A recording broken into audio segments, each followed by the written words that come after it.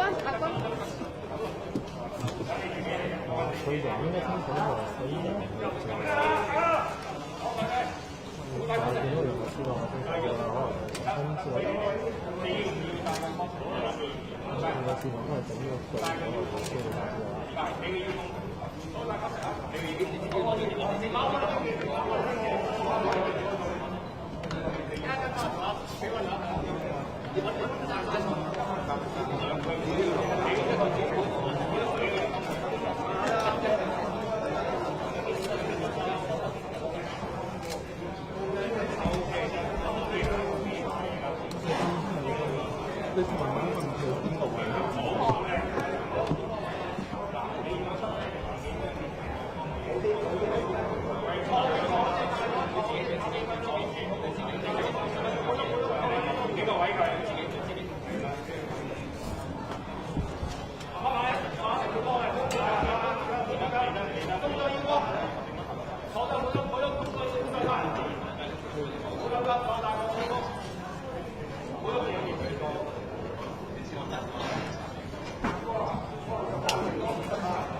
當然嗰個長文啦，但係我唔知仲有真實嘅，不過就真實應該唔得，應該係幾多個長嘅喎。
我唔知我打俾佢老婆㗎，但係其實認真就幾難傾一段。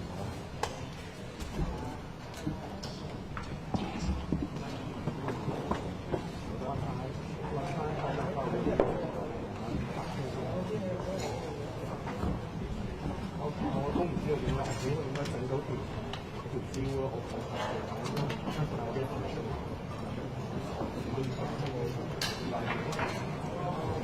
好拜拜。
就會暫停啦，原因係因為會議秩序無法恢復。不過咧，就有見到啦，民主派議員咧又已經陸續咧就集合咗喺保安呢條防線啊，我哋應該都要用防線嚟形容，呢條防線嘅出現。咁所以一間喺立法會復會之後嘅情況都會同頭先差唔多。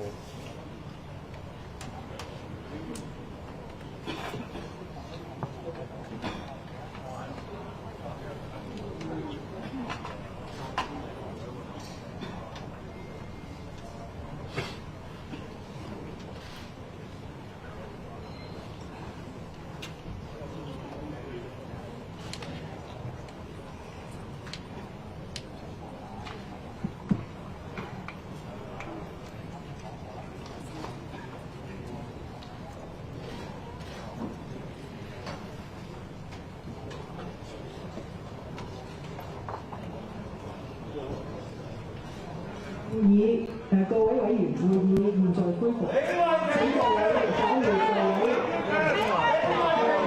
已經係開咗1個鐘頭嘅會議接近。其實正如我一開始多次同大家講，我係想大家俾法律顧問去解釋。大家有咩問題或者唔同意，你可以向立法會法律顧問嘅提出。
冇權喺會議室使用揚聲器，你亦都係走出嚟座位。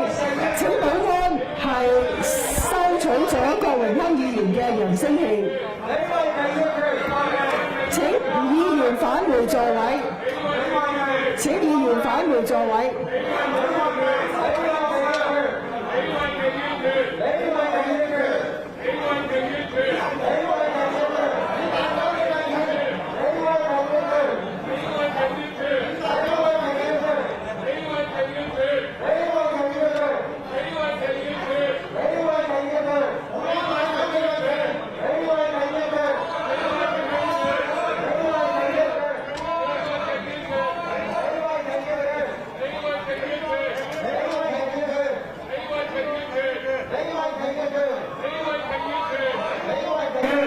我再次係說明而家內務委員會發生嘅事。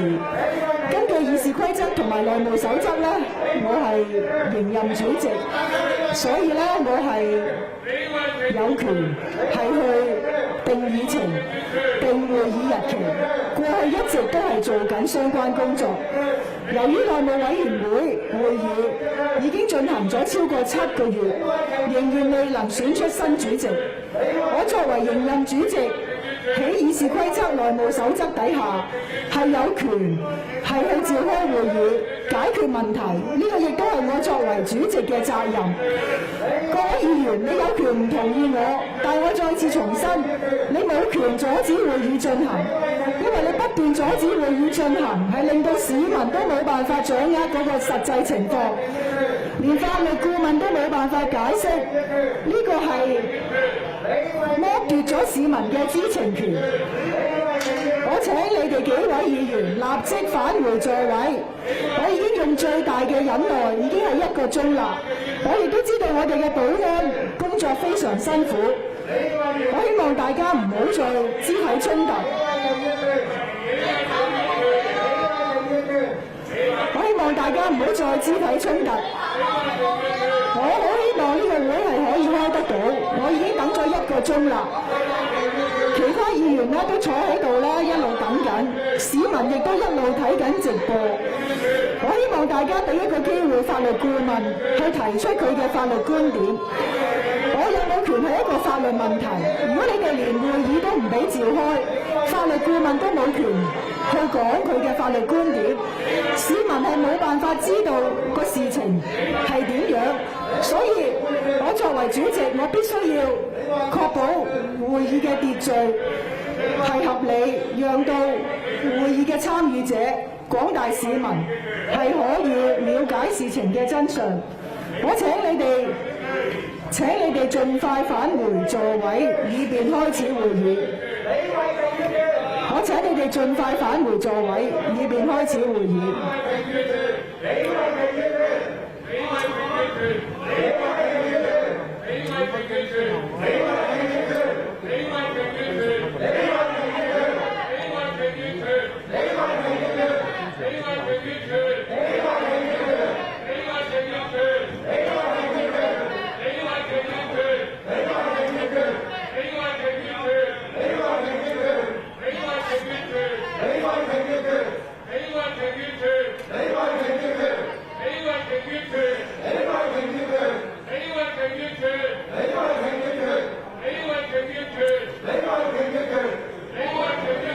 如果你哋繼續喺而家呢一個主席台前叫囂咧，會議係好難進行嘅。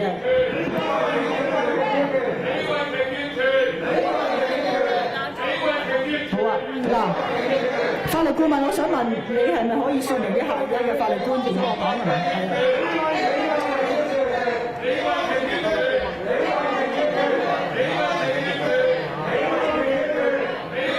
而家議員係冇辦法聽得到個會議內容㗎。如果再係咁樣落去，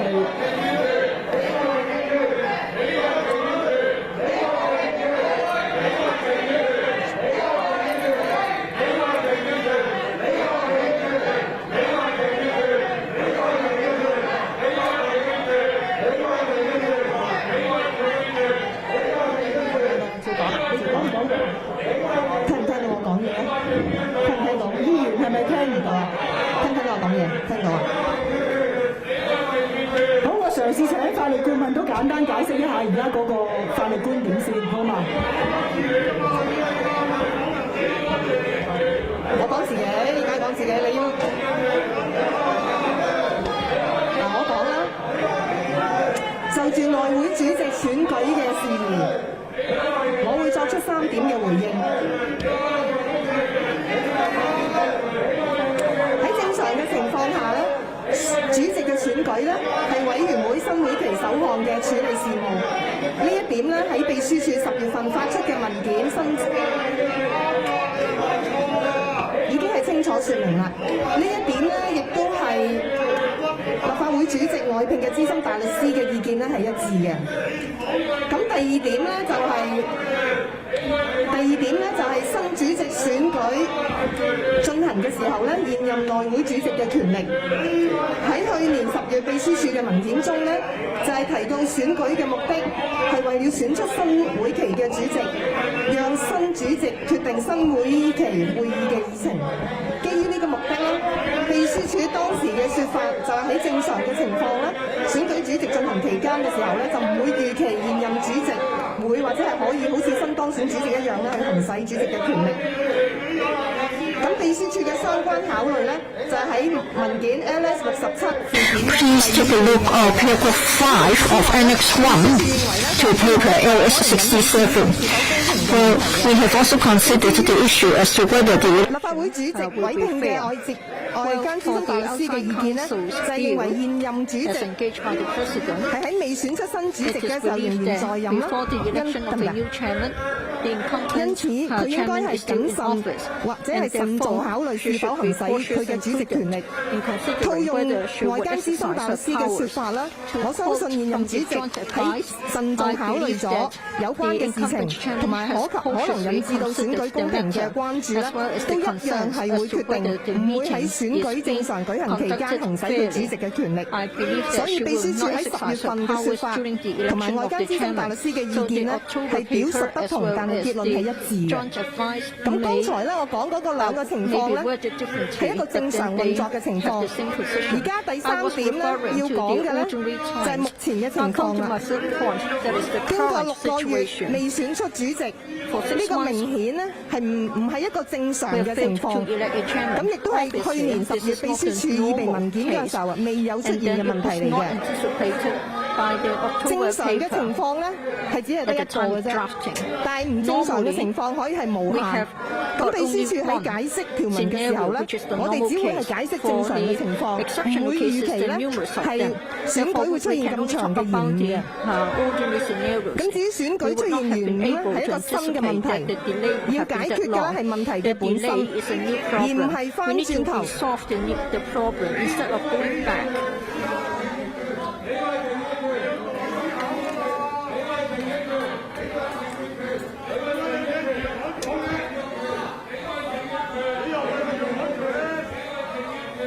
選舉主席出現延誤咧，係一個新嘅問題，要解決咧，要解決係一個問題嘅本身，而唔係翻轉頭去否定或者係改變對議事規則條文嘅正常解讀同埋應用嘅。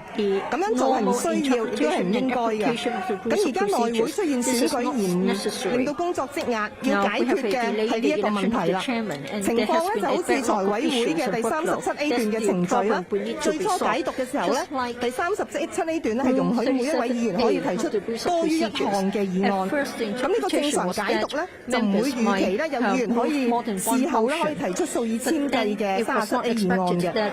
咁當出現大量嘅37A 議案嘅時候，令到財委會主席認為可以妨礙到財委會嘅正常運作，所以佢嘅行使權力咧係解決問題，就唔係翻轉頭咧係去改變對財委會37A 段嘅解讀嘅。咁而家內會嘅情況咧就係選舉出現過度延誤啦，令到工作積壓，要解決嘅咧係呢一個問題。秘書處認為咧，現任主席嘅有責任咧係去解決問題。咁秘書處喺舊年10月嗰陣時候咧，亦都指出嘅，內會主席嘅職權咧，主要係關乎選舉主席。呢一樣嘢係包括咧，內會主席可以處理一啲與選舉主席相關嘅問題。而事實上，現任內會主席過去亦都多次出嚟咧，係解決因為選舉產生嘅問題。其中一個例子咧，就係幾時可以開會選主席，咁呢一個係一個問題。為咗解決問題咧，內會主席咧係定日子去進行選舉。開咗會之後咧，選唔到主席，咁係另外一個問題。要解決呢個問題咧，現任嘅內會主席咧係另定日期開會去選舉嘅。第三個例子咧就係喺黃碧雲議員，請你立即離開會議室。黃碧雲議員，請你立即離開會議室，你不能衝向主席台。我已經作最大嘅容忍。黃碧雲議員，請你離開會議室。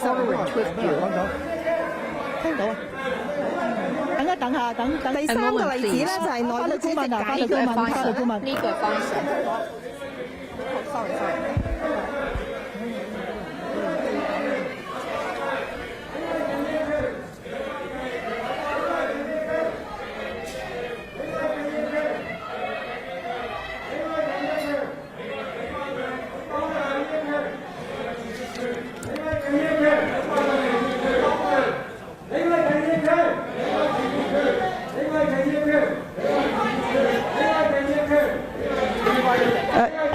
等一等，各位議員嗱，我再次提醒大家，法律顧問呢喺一個非常艱難嘅環境底下，依然係希望向公眾説明。我請大家返回座位。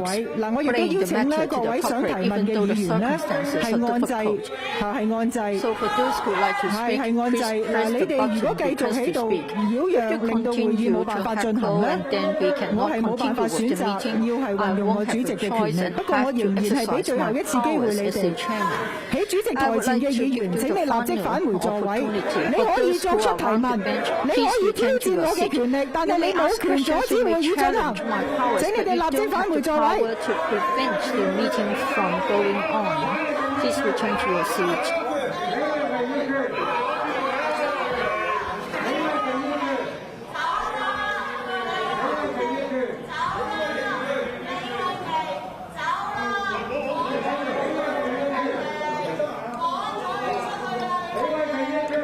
胡志偉議員，請你冷靜，唔好令到保安難做。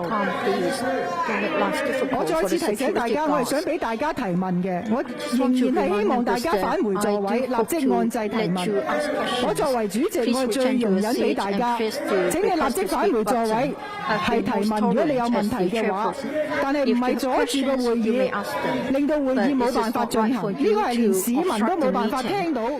其他議員嘅意見，以至法律顧問嘅意見，市民嘅知情權係被剝奪。林卓廷議員、胡志偉議員、鄺俊宇議員，你哋是否返回座位？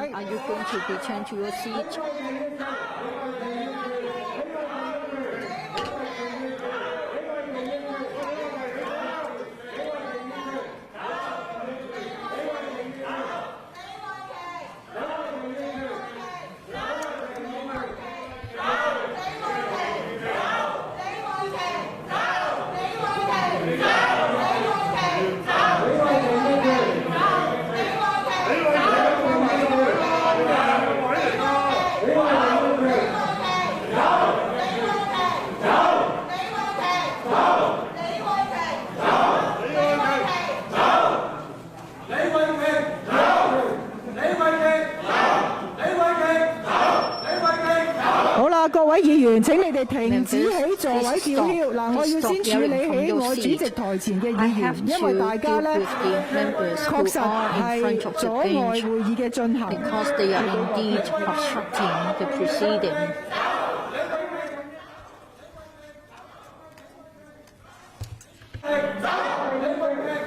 嗱，我再次提醒。Let me remind members once again, according to Section 17C of the Electoral Powers and Privileges Ordinance, if anybody creates or joins in any disturbance which interrupts or is likely to interrupt the proceedings of a council or committee while the council or such committee is sitting, it is an offence. In accordance with Section 19B of the Electoral Powers and Privileges Ordinance, any person who assaults, interferes with, molests, resists, or obstructs any officer of the council while in the execution of his duty, this person commits an offence. I don't want any member committing any offence, so I'll invite you to return to your seat and put questions to the legal advisor.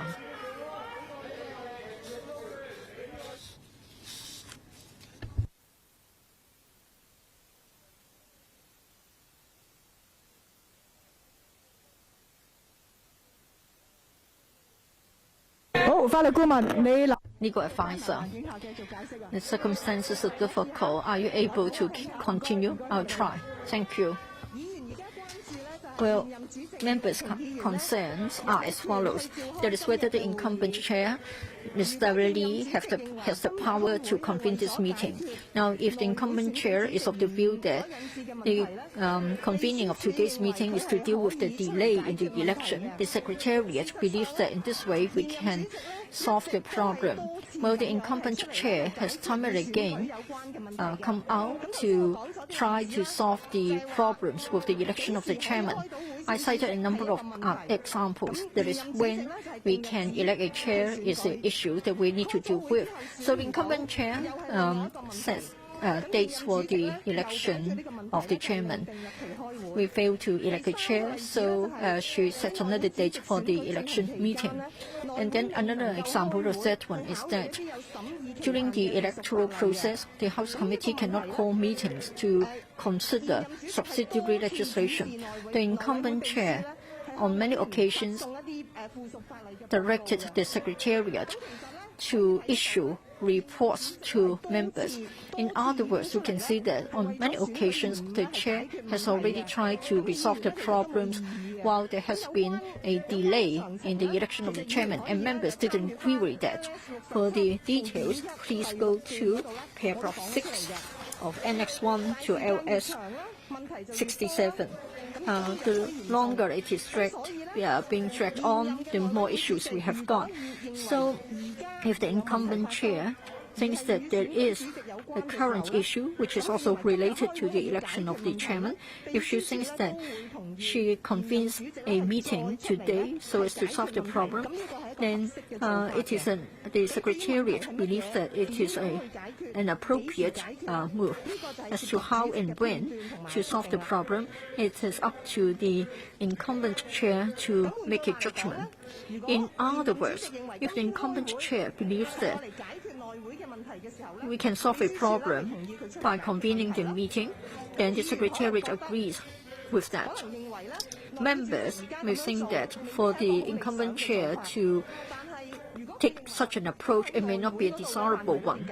But then if she believes that we should solve the problem within the parameters of House Committee, the Secretariat is of the view that this is an acceptable option.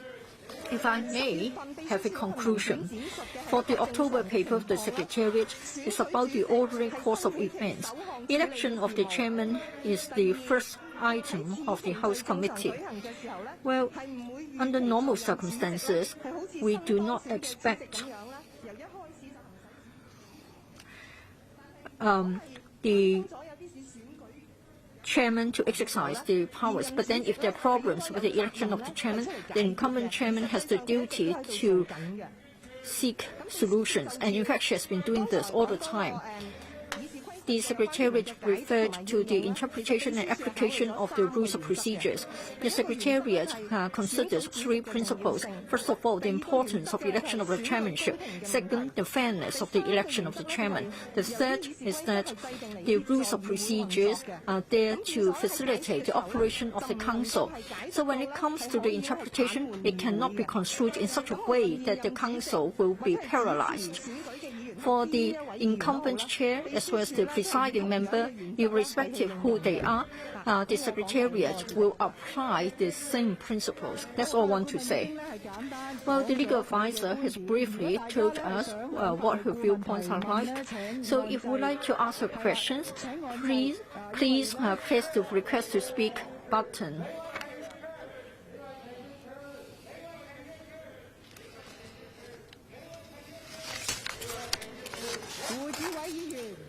Honourable Wu Chi-wai, Honourable Wu Chi-wai, I have given you numerous reminders.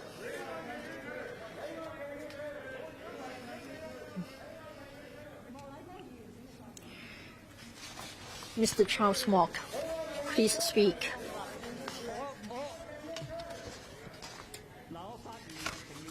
I speak not that I give recognition to this meeting. Well, I would like, since you give me the floor, I would say that we need to give the floor to Mr. Dennis Kwok. He should be allowed to preside this meeting. So let Dennis Kwok, the presiding member, to speak. I don't accept that this is a proper meeting. It is being sort of convened unlawfully. So the solution is that you need to come down from your seat. You need to withdraw your candidacy. Well, the so-called legal advisor is a political advisor. All that you have been saying has got no legal basis. So you're going back on your words. In the past, you were better. Now, I think you have shown disrespect to your legal background, your legal professionalism. I'd like to ask Mr. Dennis Kwok, the proper presiding member to chair the meeting. Please give Dennis Kwok the floor. Please switch on his mic so that he can speak. Sterilely, for members that you have sent out, you haven't got the power. You are not qualified to send them out. You have to let them come back. You have to apologize to Andrew Wen. And then for the jostling, for the pro-establishment camp members who did so, they are here shouting and yelling. It's outrageous. We are here not to take up any points with you, not the legal points with you, because you haven't got the power to chair the meeting. So please don't mislead us. You are saying that we deny others the chance to listen to the legal advisor, but the fact is that this hasn't been a meeting to be properly convened. You want to talk about legal points? You can go to have a stand-up briefing. You can ask the legal advisor to go to the mic stand to say whatever she likes. If you allow this to happen, it means that we are not observing the spirit of law. It has become lawless. So you alone can solve the problem. You just withdraw your candidacy. You want to have it your way.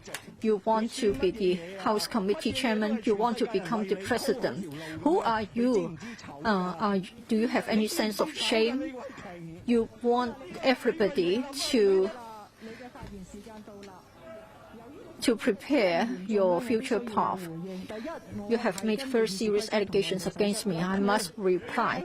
In accordance with the rules and procedures, I have the power to convene the meeting. If you think I haven't got the power, you can challenge me. I have this understanding. I'm ready for that.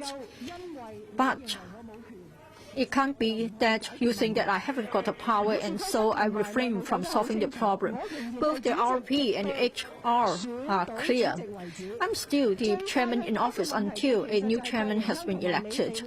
The easiest way is that Dennis Kwok and you allow the election to take place immediately. I also said that had we been able to elect a chairman this morning, then this meeting would be convened and chaired by the new chairman, and it doesn't have to be me, and it may not be me. Mr. Dennis Kwok, let me make a solemn announcement once more that you have no power to preside at this meeting. It is in contravention of the rules of procedure and the House rules. That's the first. Secondly, at 3 o'clock, I have issued a number of warnings against you, telling you not to preside at the meeting because you have no such power. And I have also ordered you to leave the conference room immediately. My warning has been completely ignored by security guards. I want that on the record. I also want this on the record that you have kicked out Mr. Ted Hui, Mr. Alvin Young, Jeremy Tan, Raymond Wong, Helena Wong, as well as Andrew Wen. They should be invited back into the conference room to attend the meeting. Fourthly, I witnessed Mr. Kok Wai Keung dragging Mr. Ray Chan on the floor. This is disorderly conduct, and I ordered Mr. Kok Wai Keung to leave the conference room immediately. Starley, what kind of meeting do you call this? Is this a meeting? You think you can preside at this meeting? You know no shame.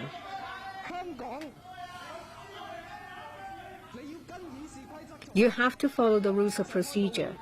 Then you can convene the meeting. But if you don't, and if you steamroll it, just like what happened with the extradition bill, have you learned any lesson at all? You just forced your way through. Mr. Michael Look, I order you to leave the conference room immediately because you have no power to shout from your seat when I'm speaking. You don't know how to convene a meeting, Ms. Storey. Your time is up. Let me remind you, Mr. Dennis Kwok, that I call this meeting. I have the right and the power to preside at this meeting, not you. You have no power to evict any members. Mr. Roy Kwong. Mr. Roy Kwong, if you're not going to speak, I ask Ms. Priscilla Leung to do so. Under 75 bracket 2 of the rules of procedure, you will find that it is stated very clearly. The incumbent chairperson's term is till the start of the next session. It doesn't say that aside from election of members, the incumbent chairperson does not have the power to transact business. Mr. Dennis Kwok doesn't have the power to preside at the meeting. This affects the appointment of the new Chief Justice, as well as a number of bills and the passage of the National Anthem Bill. This is childish, and it has been on full display for everyone to see. For Hong Kong's prosperity and stability, and to get out of this impasse, Chairperson, you have to strictly enforce the rules of procedure.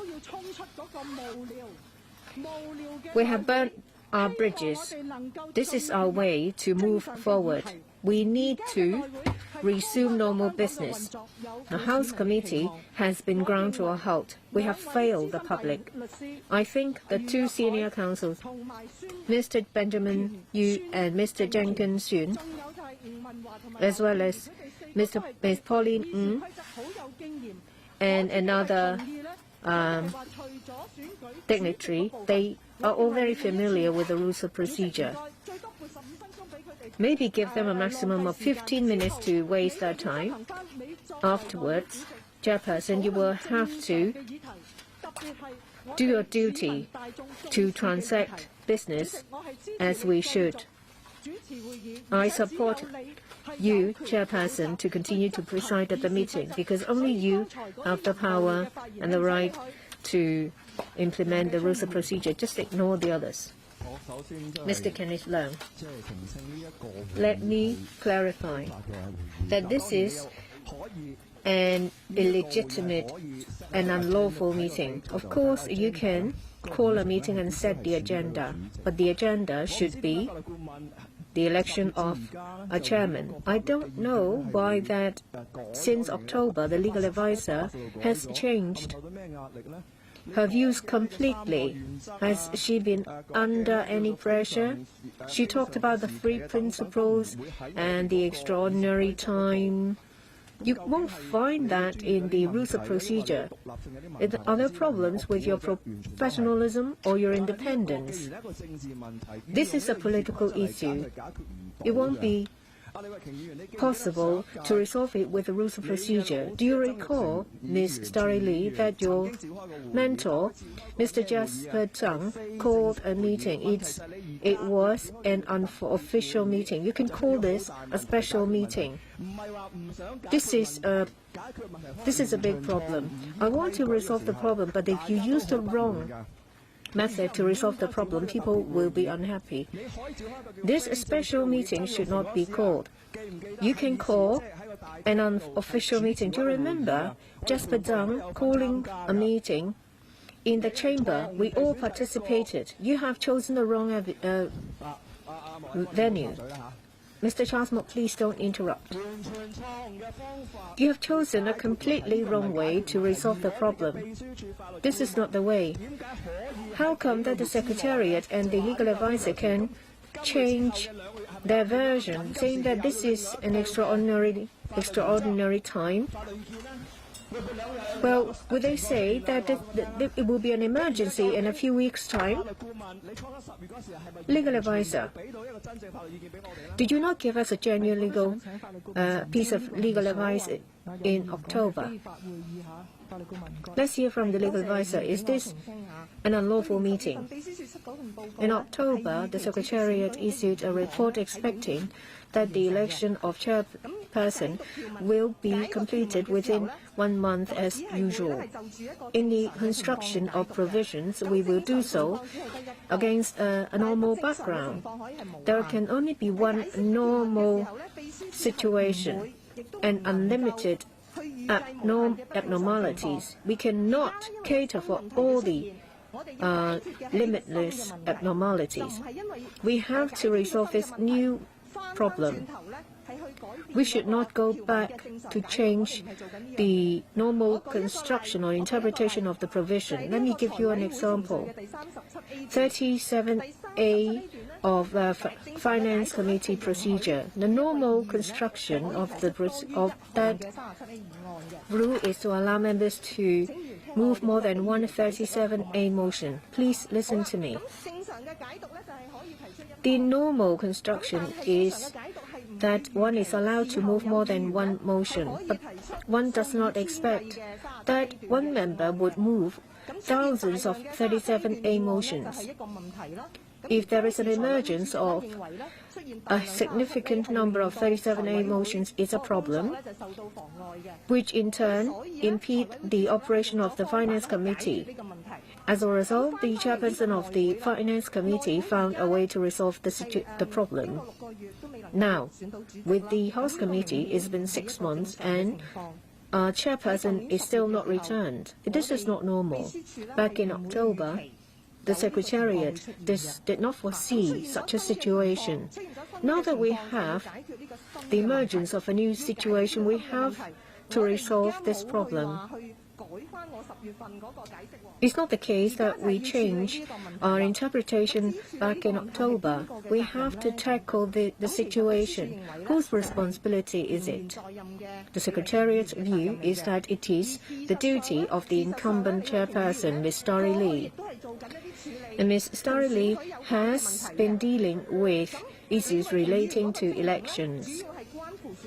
The functions and duties of Ms. Starry Lee is related to the election of a chairperson. It's mentioned in my opinion in October. That is, to deal with election of chairperson related issues.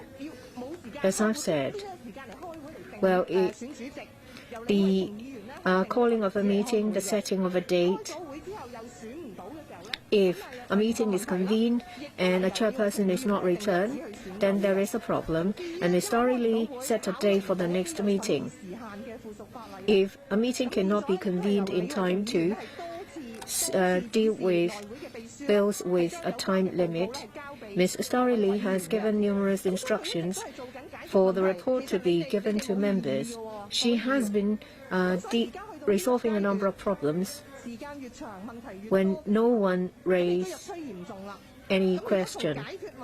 Now, as time is dragging on, then there are more and more problems. If you think that the chairperson is to call this meeting to resolve the problem of the failure to return a chairperson, the Secretariat's view is that can be done. And as to when it should be resolved and how, it is for the incumbent chairperson to decide. Please remain calm. Please return to your seats. If you have any questions, please go back to your seat and press the request to speak button. Otherwise, you are impeding the conduct of the meeting, and you have also affected other members' right to ask questions. Mr. Porter, it is regrettable that twice in a year, members of the public have to see what's going on, and another member has been injured. It is beyond dispute that you are still the incumbent chairperson until a new chairperson is returned. The deputy chairperson can only preside at the election of the chairperson, but it's been so long and we still have not returned a chairperson. Well, under 75(18), well, subject to the rules of procedure, the practice and procedure of the committee and its subcommittee shall be determined by the committee. This is an extraordinary time, and this is an unprecedented difficulty that we face. We should not decide. It is not for us to decide which piece of legal advice is more tenable until and unless we go to the Court of Final Appeal. It boils down to this. You are the incumbent chairperson. Under 18, it is stated that members are to decide. There is no need for us to decide or choose over the two pieces of legal advice, or to comment on the legal advice of the legal advisor. What we need to decide is who has the residual power to maintain the effective operation of the meeting. I think that it is not for us to decide who has committed ultra-virus. The opposition, a minute ago or a day ago, accepted the views of the legal advisor. They should not try to cherry-pick and discard what they don't like. They have made it personal. They have resorted to personal attack against our legal advisor. This should be a rational discussion. Thank you, Mr. J. Mr. Michael Locke.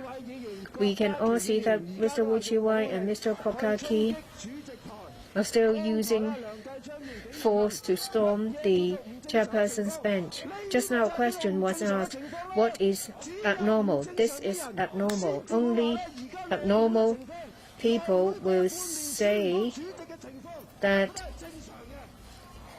it is normal for the House Committee to not return a chairperson. We have the National Anthem Bill. We have protection against discrimination on the grounds of breastfeeding. The opposition stand on the opposite side of people's livelihood. They stand on the opposite side of the fight against developers' hegemony. You can all see they are the henchmen of developer hegemony. I have pressed the right button, Kokaki, right? I have pressed the button, your button, right, Mr. Roy Kwong, because I have reviewed your true colors, that you are unscrupulous, that you're shameless, that you're opposed to anything that is good for people's livelihood. You stand on the side of developers' hegemony. I'm talking about the disgraceful opposition camp. I'd like to ask about some legal advice. I heard that the chairperson has the right to resolve problems relating to the delay of the election of a chairperson. And I also heard that the opposition has distorted the advice of the legal advisor and the advice of outside counsel.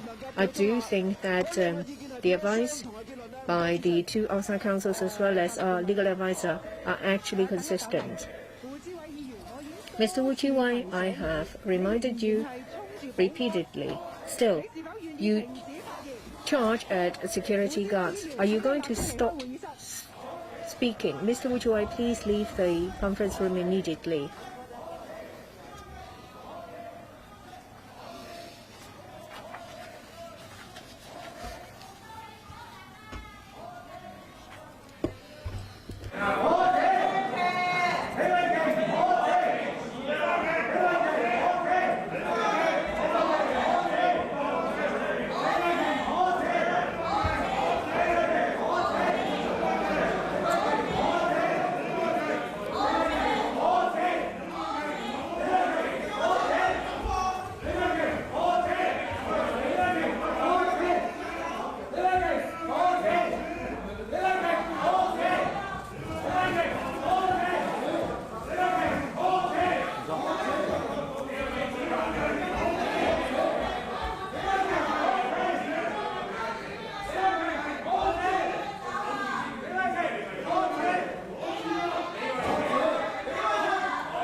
林卓廷議員 Ms. Lam Chak-ting, I have warned you repeatedly. Please stop speaking. 嗱，我再次提醒。 Let me remind members again, and I ask members to return to their seats. If you're shouting in front of the chairperson's bench, it will be difficult for us to conduct the meeting. Mr. Shuka Chun, And Mr. Lam Chuk-ting, are you willing to return to your seats? Please return to your seats. Please don't make it difficult for security guards. Please return to your seats. Please return to your seats immediately.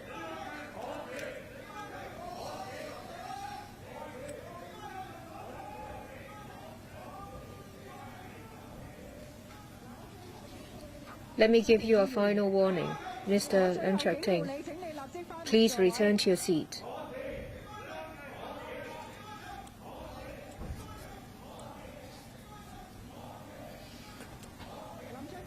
Mr. Lam Chuk-ting, please leave the conference room.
Let me remind members again. Please return to your seats so that the meeting can continue. Otherwise, as the chairperson, I have the responsibility to maintain order of the meeting and stop anyone from hindering the conduct of the meeting. Mr. Holden Chow. For those watching the television now, they can clearly see how ugly the If We Burn, You Burn With Us cam is. They are not just impeding the conduct of the meeting. Individual members try to assault some of our fellow members. Chairperson, you will have to strictly enforce the rules of procedure. Those who behave in a disorderly manner, actions should be taken. The deeds should not be condoned. But someone's banging at the door, I don't know what is happening. Chairperson, you have the power and the duty to start the meeting. The House Committee has been dragging on for half a year by Mr. Dennis Kwok. Mr. Benjamin Yu's legal advice has stated it very clearly. Mr. Dennis Kwok used very frivolous reasons to drag the meeting on. This is serious abuse of power. If you allow him to drag the election of chairperson on, then there will be no end to this.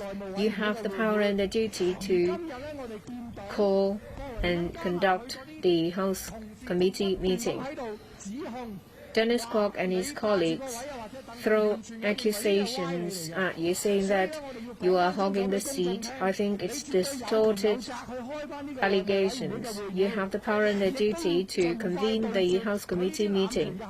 Please stop any acts that abuse power. We can see once again the disorderly conduct of Dennis Kwok. He has not performed his duty as a legislator. He has hindered the legislative duty and function. He has to face legal consequences. And I'd like to say it again. In the scuffle, in the farce, members like Ho Chi-fung, Ted Ho, sorry, your time is up. After this court,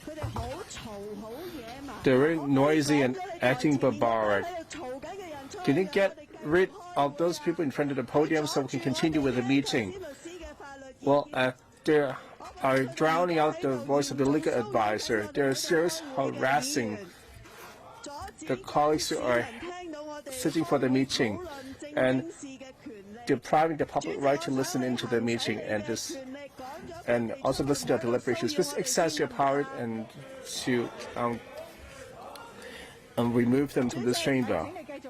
Please continue. Okay, I shall keep this in view. Well, now that there are people hitting on the door, well, they're putting on a show today. They're simply vandalizing our chamber. Their purpose is that they don't want the national anthem bill to pass.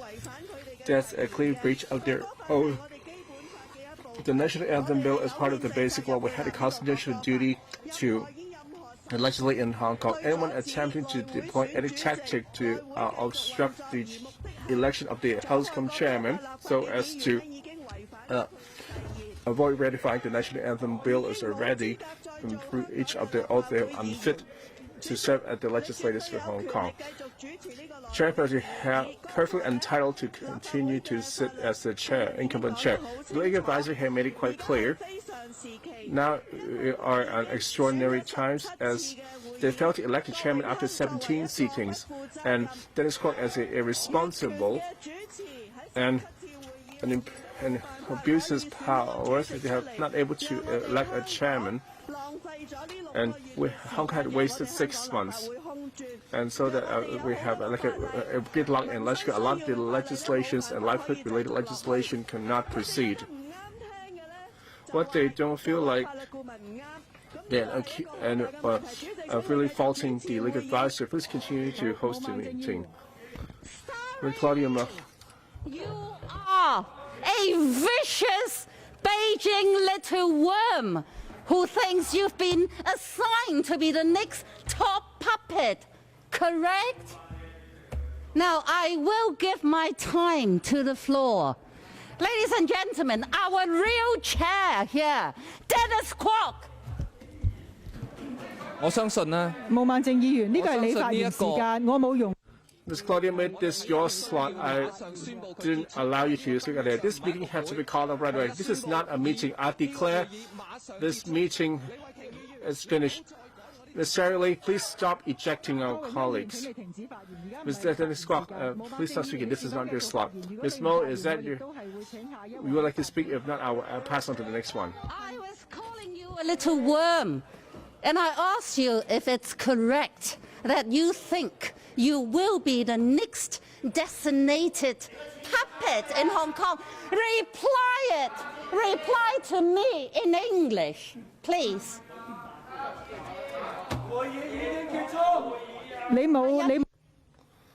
If you're not continue, I'll pass to the next caller to speak. Mr. Chan Han Pen. Today, the opposition camp, in order to deprive the public right to know the truth, especially our legal advisor, is able to state her position and so as to inform the public. And yet, the opposition camp chickened out. They would not want the public to know what are the legal advisor on the latest of the House Committee impasse. Thus, they have been disrupting this chamber for the main purpose. They are afraid that the public will know the truth. Just now, Mr. Dennis Kwok and claimed they are presiding over the meeting and declared the meeting to be adjourned.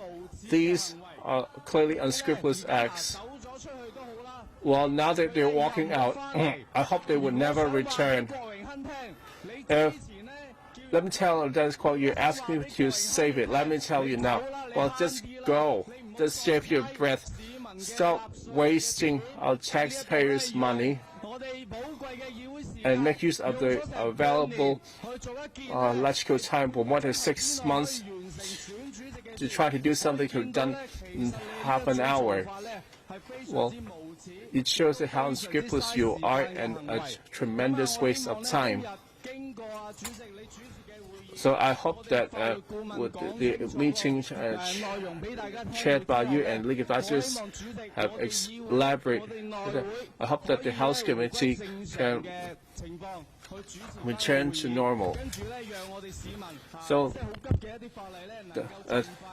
the urgent legislation and Rapid Council, if we don't resolve the long-term impasse, that be most detrimental to the public. And those scorched earth camps stop mutually destroyed Hong Kong and this chamber. Mr. Yu Shiwing, the purpose of the RRP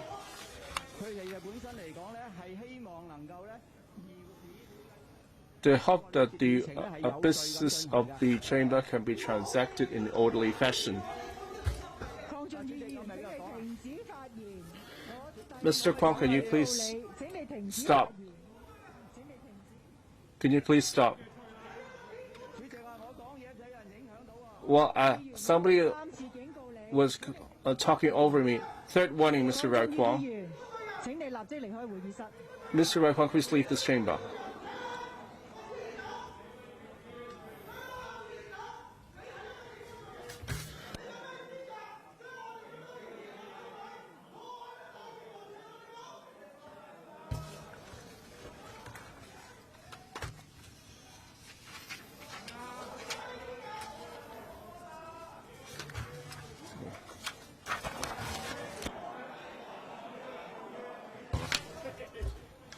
Moved. Oh, yeah.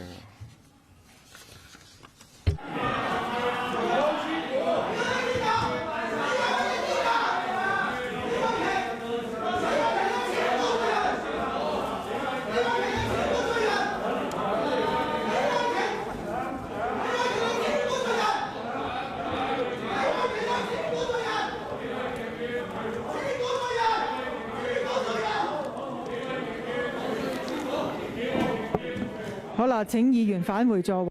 Members, please return to your seats. Mr. Yu, can you please start over?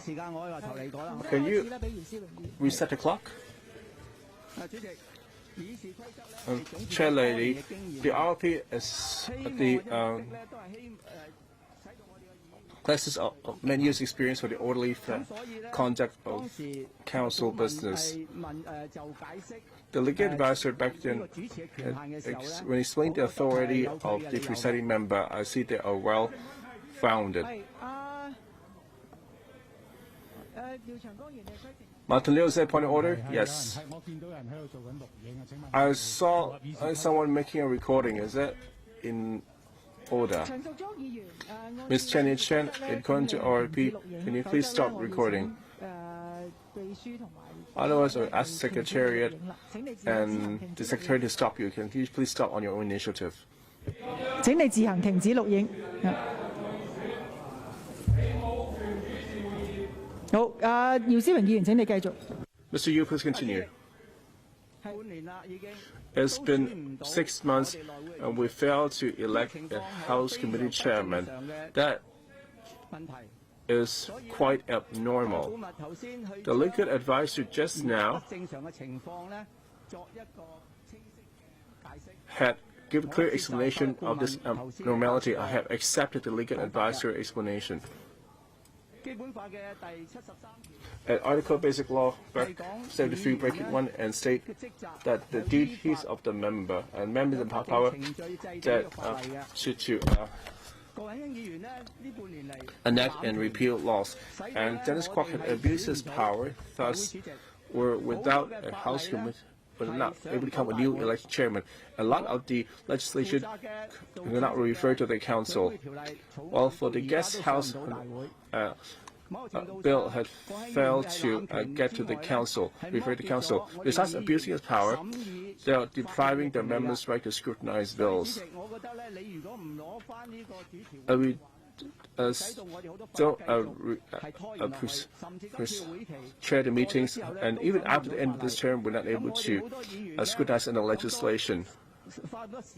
So all the time and effort in preparing the agenda items that failed to refer to the council, they are much regrettable.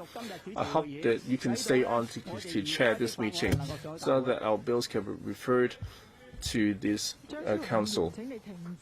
Dr. Fernando Chang, can you please stop speaking?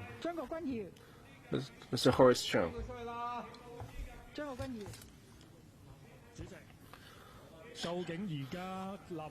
The chairperson, what's going on with Let's Go?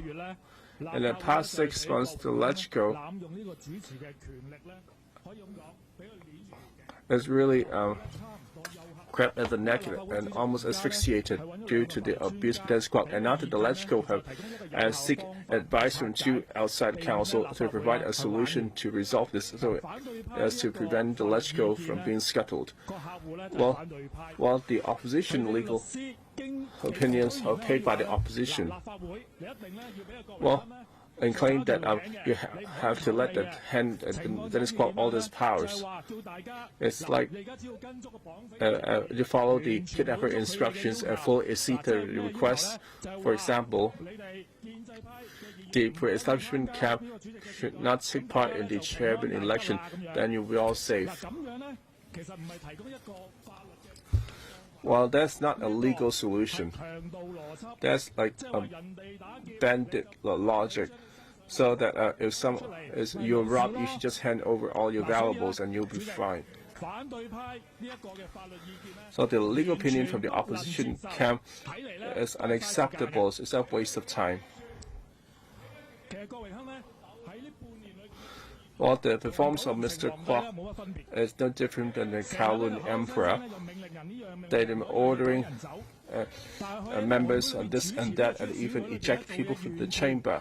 However, they have this deliberations are unrelated to the election. They discussed the security arrangements and also the matters falling under the Electoral Commission, and discussing lots of non-binding motions.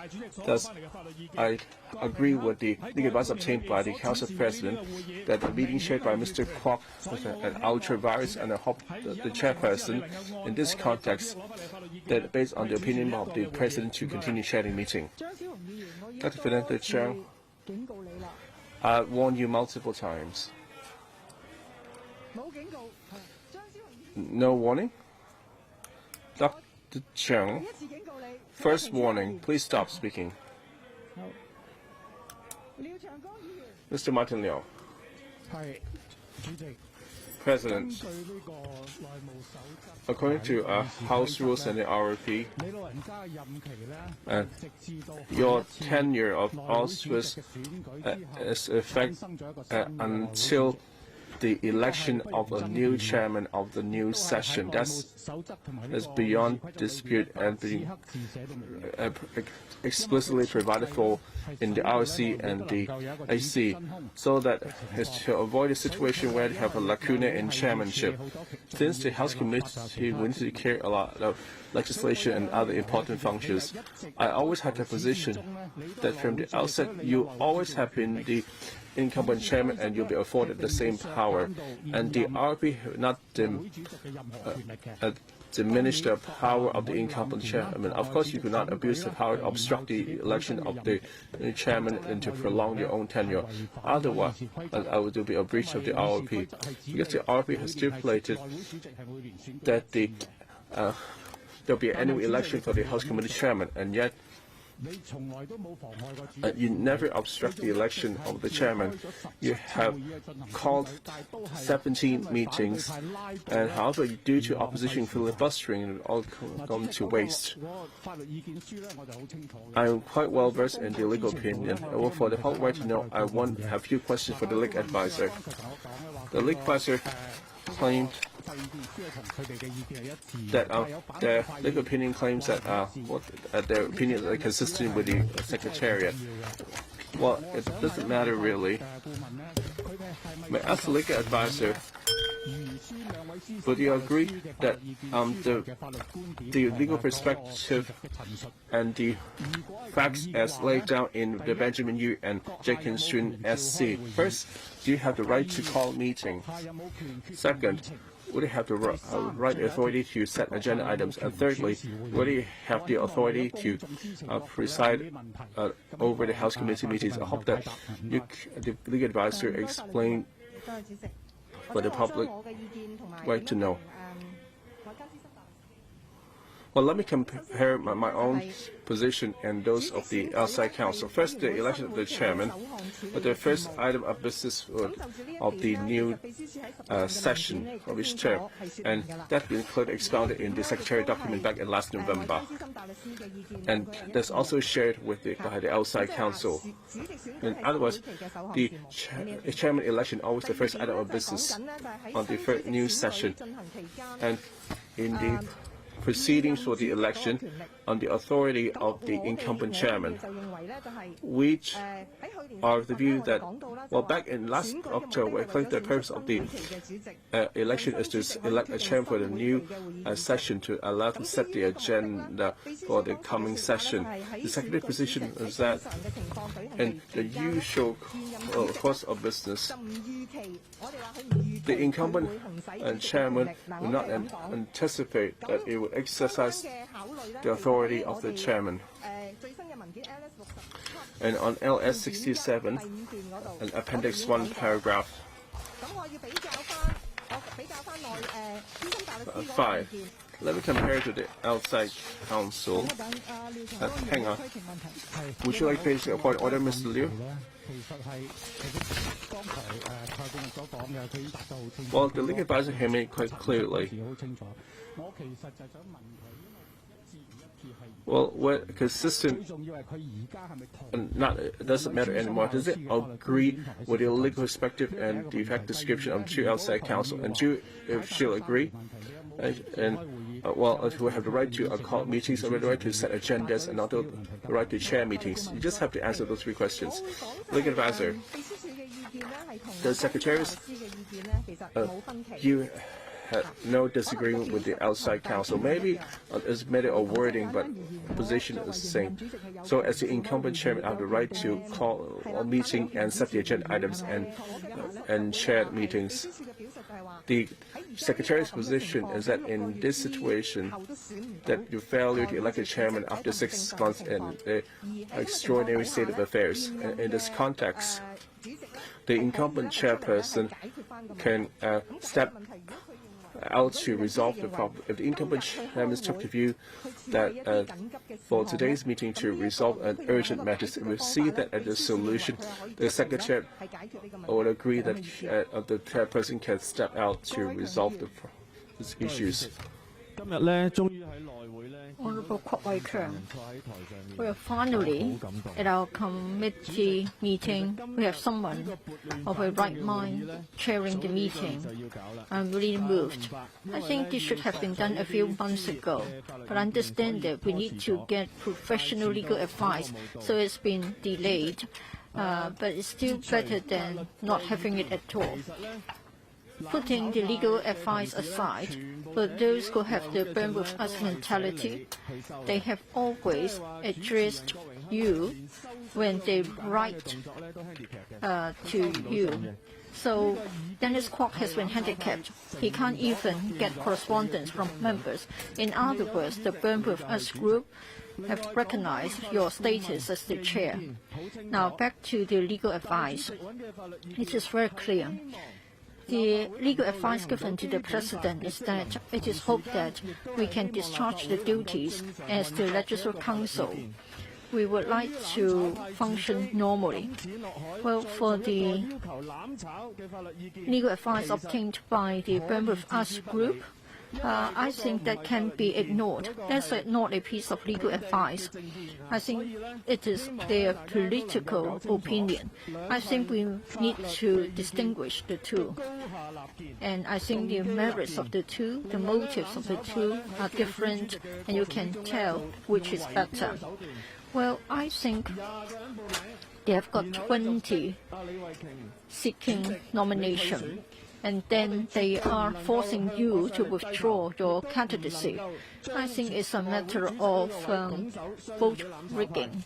I don't think we should buckle under pressure. We shouldn't give the chairmanship to the burn with us mentality. They would like to impede the House Committee meetings. They would like to deny the House Committee from functioning normally. And it is not good, and so you need to make sure that justice is being done. Mr. Abraham Sheikh, we have spent 2 hours. There's no need for us to recognize your status. I think you can simply convene the meeting and then follow the items on the agenda, please. We're waiting for you to do this. Please not spend time on upholding your status. That has already been sort of given recognition and confirmed. Mr. Abraham Sheikh, anything else? No? Then Ms. Rebecca Chen. Thank you, Madam Chair. Just now, the legal advisor clearly confirmed the powers of the chairlady, Mr. Li. For 6 months, we have an abnormal situation, that is, we failed to elect a chairman. I support Mr. Abraham Sheikh. After this round of discussion, we'll urge the chairlady, Mr. Li, to return to the agenda. Indeed, there are many legislative proposals for us to deal with. Just now, you allow members to speak, and then it is quite clear that some people have sort of threatened you, forced you to withdraw from the candidacy. According to Cap 554 of our Hong Kong laws, if anybody is to force any candidate to withdraw from an election, then it is a matter of suspected corruption. So please don't be threatened. You should continue to stand in the election. Just now somebody claimed themselves to be democratic, but then they were trying to make use of the floor in this meeting to force you to give up your candidacy. This is shameless and this is sad. Ms. Alice Mack, this is indeed a microcosm of the society. From 1 o'clock this afternoon up to now, you see what the society is like. And for the past 6 months or so, well, we had this group of people. They asked others to charge forward, but then they would rather remain safe and sound in their own seat. They were just watching the developments like a show. Now, you see what happened. Now, it is so sad that Fernando Zhang is being left behind. Why don't we give him a glass of water so that he can continue to shout slowly? Did anybody capture the puzzled look of Mr.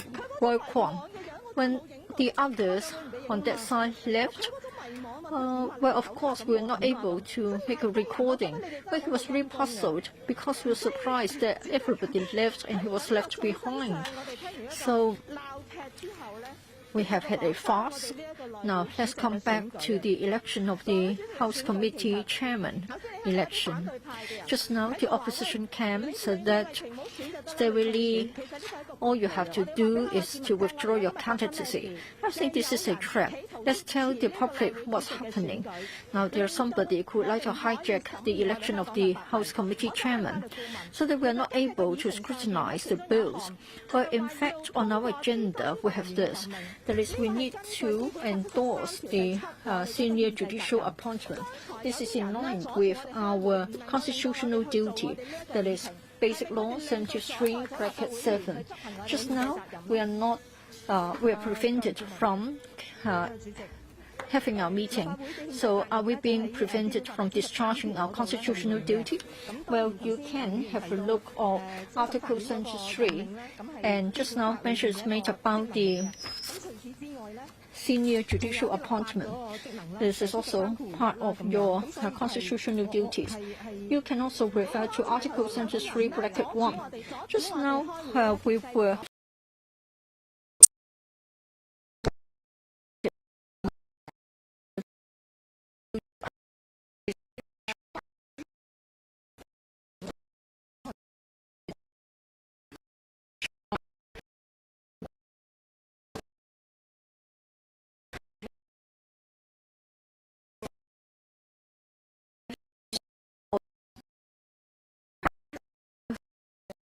with a bunch of very barbaric lawmakers.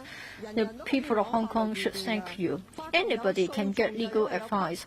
Courts are having litigations ongoing. But then Dennis Kwok has only got a piece of legal advice. That's not a court order. You can ignore him. The legal advisor has confirmed that her legal advice is the same as that given by the two outside counsels. It's only a matter of a difference in the presentation. Now you have convened, you have called a meeting, you have set the agenda. Let's get on with it.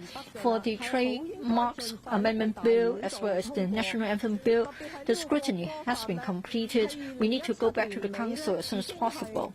End of the year 2017, the National People's Council Standing Committee has already included the National Anthem Law into Annex 3 to our Basic Law. In 2019, Macau already introduced legislation to apply that. So we are dragging behind. And in fact, we have got two pieces of legislation that have had reports made. We need to have the debates resumed as soon as possible. I want to know if anybody would like to speak for the first time. Please press the button to speak. After the member has spoken, I will then draw a line. Eunice Yong, Madam Chair. I can't put up with it anymore. I've been listening to this tune, and it's being looped endlessly. I think, Chair, you need to exercise all the powers that you have got. It is really disturbing. He has to be sent out. You mustn't allow such violence to continue here. The legal advisor made it clear. Now, outside counsels have already given us legal advice, and in fact, they touch upon the powers that you have as the incumbent chairman. Now, I want to know whether we still need to hold an election. Can we really get a chairman elected? Say if we have a 3-hour meeting, set aside 15 minutes for the election, and then for the rest of the time, you will chair the meeting, talk about the arrangements for the legislative proposals when the National Anthem Bill will go back to the full council meeting. I want to check with the legal advisor. Can we sort of have such an arrangement, or must we continue with the election of the chairman? Can we not every time just set aside 15 minutes for the election of chairman, and then for the rest of the time, steadily will chair the meeting? Well,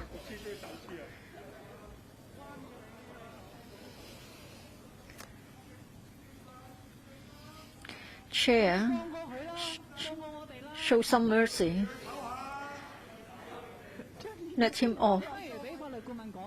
Why don't you give the floor to the legal advisor and then you continue with your song? Legal advisor. Legal advisor. Thank you, Chair.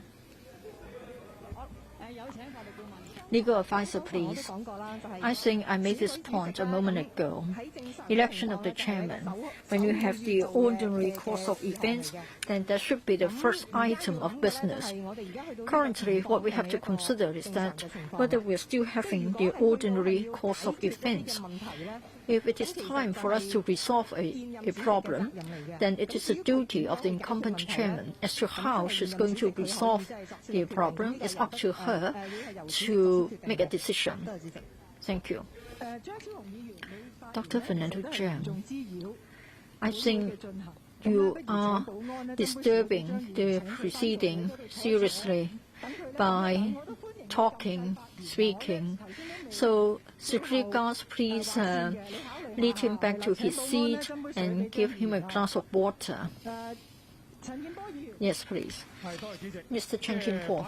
Thank you, Chair. The opposition camp repeatedly accused the legal advisor for backtracking. They said that they liked the first opinion given by the legal advisor. She made the point many times. Maybe it was too noisy and her voice was drowned out. I tried to tender my understanding. Well, our convention is that we have to start with the election of the chairman. Usually we get it done in 15 minutes time for 20 years or so. Well, the legal advisor said that the assumption was that the ordinary course of events would take place. She could not have anticipated thousands of different scenarios. We've had 9 months in a year for our business. Now, this has been dragging on for 6 months, so it is not an ordinary course of events. For the outside counsel, I think they are right to say that, normally speaking, you need to elect the chairman first, but then there are exceptions. And when you exercise your powers, you need to be cautious. So, no conflict with the LA's legal advice. I think the key point is what is meant by out of the ordinary. Now, for 6 months it has been so it must be quite unlike the ordinary course of events. Now, they have got their own legal advice. Yes, I've read it. My question is, how do you view their legal advice? Does it contradict your opinion, and how does it compare with the views of the outside counsel? And whether the arguments stand? Legal advisor.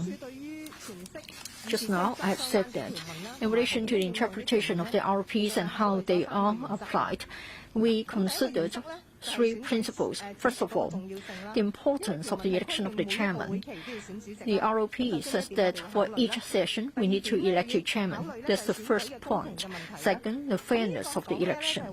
What it means here is that if the incumbent chairman, right from the beginning, during the election of the chairman, if she or he is to exercise his powers as a chairman, then it would constitute unfairness vis-à-vis other candidates. That's something we need to consider. Thirdly, the rules of procedures are drafted to facilitate the operation of the committee. If the election of the chairman paralyzes the work of the committee, then I don't think that's the intention if we interpret it in such a way. Now, regarding the alternative legal opinion obtained, I would say that probably they have given more weight to the election. They haven't tried to strike a balance. If this is allowed to go on, then we cannot move on to other business. And then the third point, the third principle that I referred to could not be upheld. So that's my view on the legal advice obtained by the Pandems. That is, they haven't considered that if we allow this to go on and we still fail to elect the chairman, then the House Committee's operation will be impeded. Members of the public, security guards, please take this person away.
頭先車拉住邊，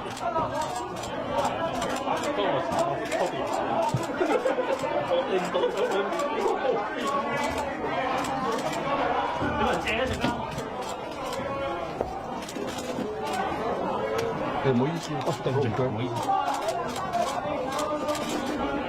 講咩？頭先講話講嘅原因咧，就係佢喺呢個300幾個嘅咁數，仲有咧就打咗啲紙張嘅。咁咧嗰一次就真係大咗咯。咁啊，你想？係啊。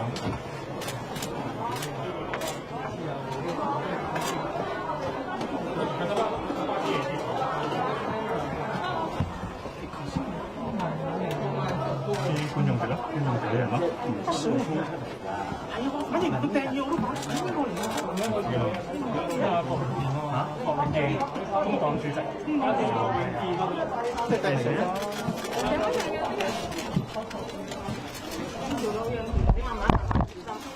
小心啊！小心走嚟，係。最後。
規則仲要係我哋立法會㗎。都唔好意思。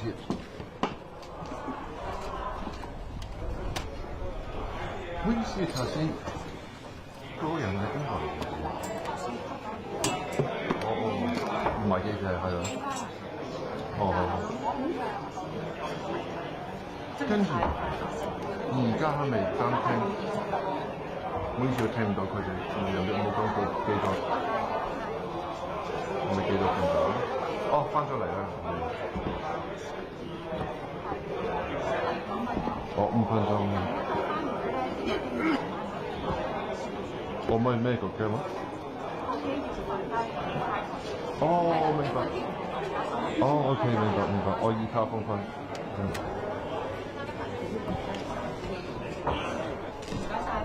唔使，唔該。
剛剛就喺呢個會議進行期間啊，有人咧就喺呢個公眾席嗰度就散咗嗰啲紙啦，就話去呢一個會議室嗰度啊，有啲叫做喺地下㗎，咁所以個會議除咗暫停，咁而喺期間咧就喺公眾席呢度咧就有人俾嗰台出去。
各位議員，會議恢復。我剛剛喺會議結束前已經係打算離線，亦都呼籲咗不在席嘅議員，如果要發言，包括張超雄議員你咧，可以係禁制發言，但係到而家為止咧，係都冇再收到其他議員要求發言，咁我哋喺度立線只作第一輪嘅發言。我亦都請建制派嘅召集人再去同泛民主派嘅議員咧溝通，我嚟緊咧，因為我哋嘅時間去到我會繼續處理 the Pandemocrats. This meeting will end at 7 o'clock. I will continue to deal with the items on the agenda. they may come back to attend the meeting. Legal advisor, do you have anything to add? That is in relation to what Mr. Chan Kim-po said. I have one more point of observation to make in relation to Pan Democrats' legal advice. On the 15th of October, the member presiding at the meeting allowed a discussion about the security arrangements of the complex. I'd like to point out that on the 15th of October, that was the start of the election of the chairperson. In general, at the start of a session, we were quite lax in allowing members conduct of discussions. But the same issue has been discussed over 6 months. The presiding member has the duty to regulate and to control the progress of the meeting. But it doesn't mention in the legal advice whether there is such a duty, say, for example, to draw a line or to stop questions. Thank you, legal advisor. Mr. Stephen Ho. First, I strongly condemn Mr. Kwok Wing Kin. The person looks like Mr. Kwok Wing Kin, who is from the Labour Party, and he has disrupted the conduct of the meeting, and is suspected to have behaved in a disorderly manner in the public gallery. First of all, I ask chairperson you to deal with the problem in the shape of Dr. Fernando Cheung. As Ms. Eunice Yung said, that is only chanting in a monotone. I think that he's not complaining about your commission of ultra-virus. He's asking you to kick him out. Since he is interrupting or disturbing the conduct of the meeting, please grant him his wish and send him out of the conference room. I've been quite tolerant if one doesn't storm at the chairperson's bench, I would allow the person to stay. Dr. Fernando Cheung, a member, has already made a request for you to stop speaking. Please return to your seat. Mr. Stephen Ho, do continue. Well, I do appreciate the persistence of senior members. I wonder why it's not Roy Kong who's doing it here. He is chanting mantra. It is unfair to those who are here. Well, since chairperson, you have already made a decision, I won't challenge your decision, and I do hope that we will be able to continue with the meeting. In the past 6 months, Mr. Dennis Kwok has been abusing his power. It has given rise to a number of legal issues. Just now, Rebecca Chen talked about a corrupt act of intimidating the chairperson to withdraw from the election. What are you going to do? I'm just going to stop there. And it's also Cap 3A2, interruption of the meeting.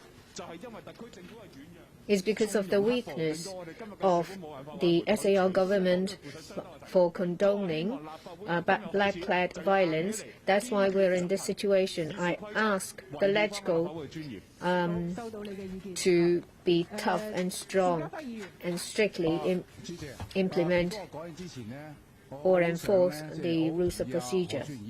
Mr. Sugar Fai, I echo what Mr. Stephen Ho said.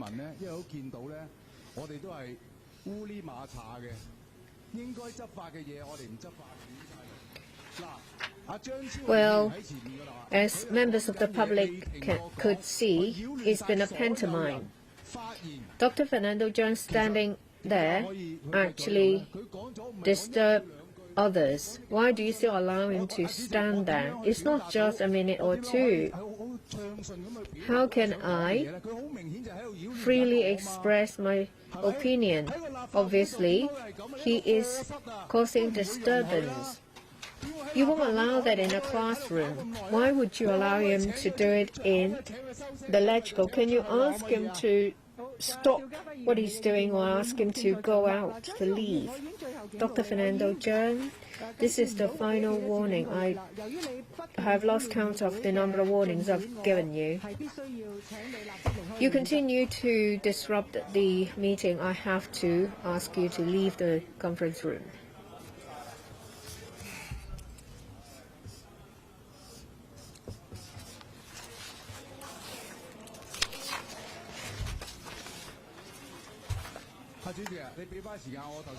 Give me back my time. I haven't started. Let's wait for the security guard to perform their duty.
The security guards have a very tough job. I'm aware of your views, and I do hope that the meeting will be conducted smoothly. Let's restart the timer for Mr. Xiu. Those who disagree with Ms. Lee's chairing of the meeting, then take the matter to the court. We have the rule of law. Don't just sit here and argue. We should follow the rules of procedure. Chairperson, I do agree that you have the power to stay there. We don't have to ask different legal advices. You just ask a reasonable man. Every year, we need to have an election of a chairperson. I nominated you. Well, for the sake of fairness, you have asked the deputy chairperson to preside at the meeting over the election of the chairperson. We all have to do the same thing. It can take as short as just a few minutes to just 10 minutes or so. We have been doing this for many years. Now we're told that rules of procedures cannot block the loophole. It's very simply put. Before the new chairperson is returned, you continue to be the chairperson. There is no room for argument.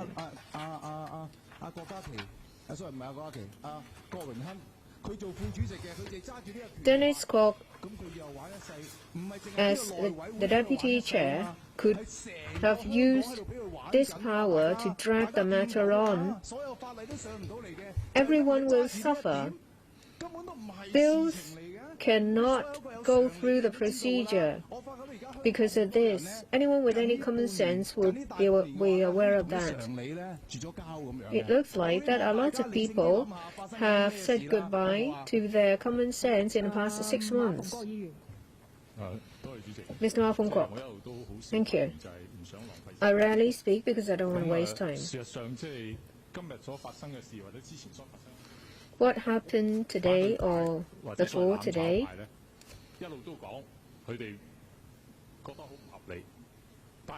It's described as unreasonable by the if we burn, you burn with us camp. But if Mr. Dennis Kwok had acted in accordance with the rules of procedure and with common sense, this would not have happened. I thank the legal advisor for her explanation.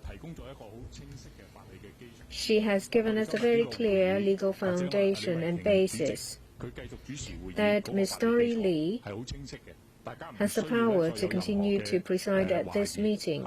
It is clearly explained. There is no need for us to doubt anything. We're talking about very important procedures, legislative procedures in Hong Kong.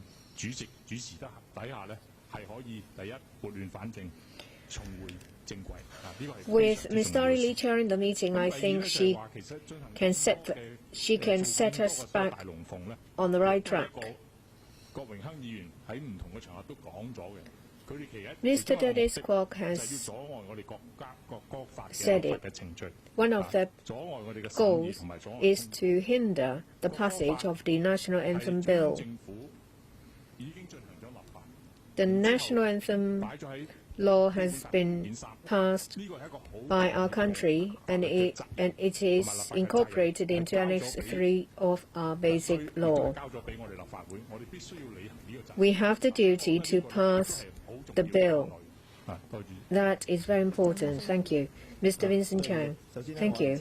First, I thank chairperson, and I'd like to say that I support you in the conduct of the meeting. Maybe many people don't understand why there is a scuffle here. I do hope that they would understand. We have no choice. We've had 17 meetings. The job of Mr. Dennis Kwok was to return a chairperson. After 17 meetings, he still fails to do it. Because of that, livelihood-related issues have stopped. That includes the extension of maternity leave. If the process cannot be completed within this term of legislative year, a lot of families will be affected. I do hope that the House Committee will resume business as usual. The opposition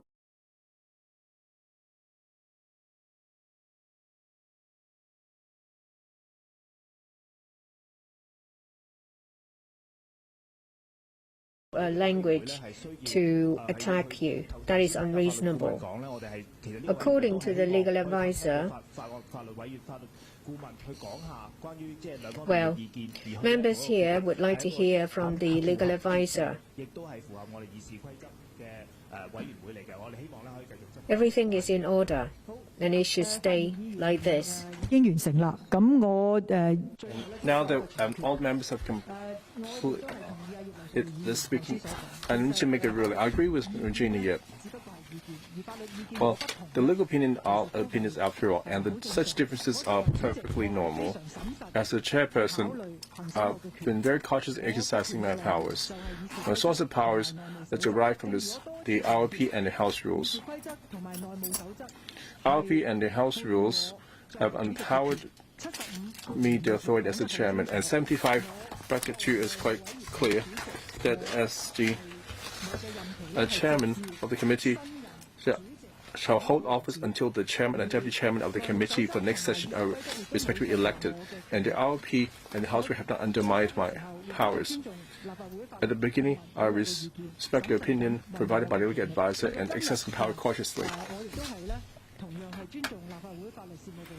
And today, I still respect the view of the Legal Service Department. So we need to deal with this backlog. So I shall deal with the urgent and important business on the power derived from RP and the House rules. I understand that members' differences in opinion. While this is the rule of law, if members have divergent views or question me, I believe they will pursue 3 other channels, which include the legal avenue. And I have made this ruling out of caution and shall continue to chair the meeting in dealing with urgent and essential business. So that concludes the end of this item. Let's move to Legal Service Division, and the report on bills referred to the House Committee in accordance with 54(4). According to the House Executive 4, the 14 bills referred to the Bills Committee will be settled in Appendix 2. I invite the legal advisor to talk about these 14 regulations. First, the Mandatory Provident Fund Scheme Amendment Bill 2019. Our report is LS6/1920. The bill seeks to amend the Mandatory Provident Fund Scheme Ordinance and its subsidiary legislation. A. Empower the Mandatory Provident Fund Scheme Authority (MPFA) to establish a wholly owned subsidiary to facilitate the performance of its functions, and set a centralized platform in dealing with the administrative work of the MPF schemes. And B. Revise the amount of annual registration fee payable to MPFA by the approved trustee of a registered provident scheme. Thus, the proposed scheme involving a new authority conferred by the MPFA and also increasing the amount of annual registration fee. The members can consider setting a Bills Committee to look into this bill. As for the Mandatory Provident Fund Scheme Amendment Bill 2019, and members request the formation of a Bills Committee. Mr. Chairman, Chung would like to set a Bills Committee. Anyone who joining? We will circulate the members. And 2, Rating Amendment Bill 2019. Our report is LS4/1920. Is to amend the rating ordinance to introduce special rate chargeable on certain private domestic premises that are unsold for a certain period of time after the issue occupation permit, and should be a double of the 200% of the market value. It will start after 6 months of the Gazette, and the brand new housing is on the meeting on 1st of April, and some members have expressed concern this is a new race mechanism. I suggest that the members form a Bills Committee to look into this. Abraham Check would like to set up a Bills Committee. When this bill was tabled, that it only had one meeting at the panel on housing. I think more consultation will need to be done. And in the current situation, we shouldn't. And would the government really want to table this bill at this time? I urge caution, because you will affect the whole property market. No. I understand Mr. Shekari's concern. Would you like to set up a Bills Committee? I request the administration could check it for consultation to reconsider. Okay, we shall use on record. Any member would like to set up a Bills Committee? Mr. Attorney Chair would like to set up a Bills Committee. Any members joining? Abraham Check. Okay, we shall circulate the papers to gauge members' interest, and also Stephen Ho. And thirdly, Freight Container Safety Amendment Bill 2019. The LST had prepared 2 reports, LS2/1920. Another one is a further report, LS21/1920. The bill seeks to amend the Freight Container Safety Ordinance primarily to implement the latest requirements of the International Convention for Safe Containers adopted by the International Maritime Organization related to the manufacture, use, and examination of freight containers and the marking and fixing of safety approval plates. And on the 2018 November 16, the government advised by the panel on economic development and government support. We have checked through the provisions. We still that the drafting of the bill is quite fine. That we suggest that it could resume the second reading. Any members would like to set up a bills committee? Any member would like to set up a bills committee? Ms. Abraham Sheck would like to set up a bill committee. Okay, please circulate the papers to gauge the interest. 4. Supplementary Appropriation Bill 2018-19.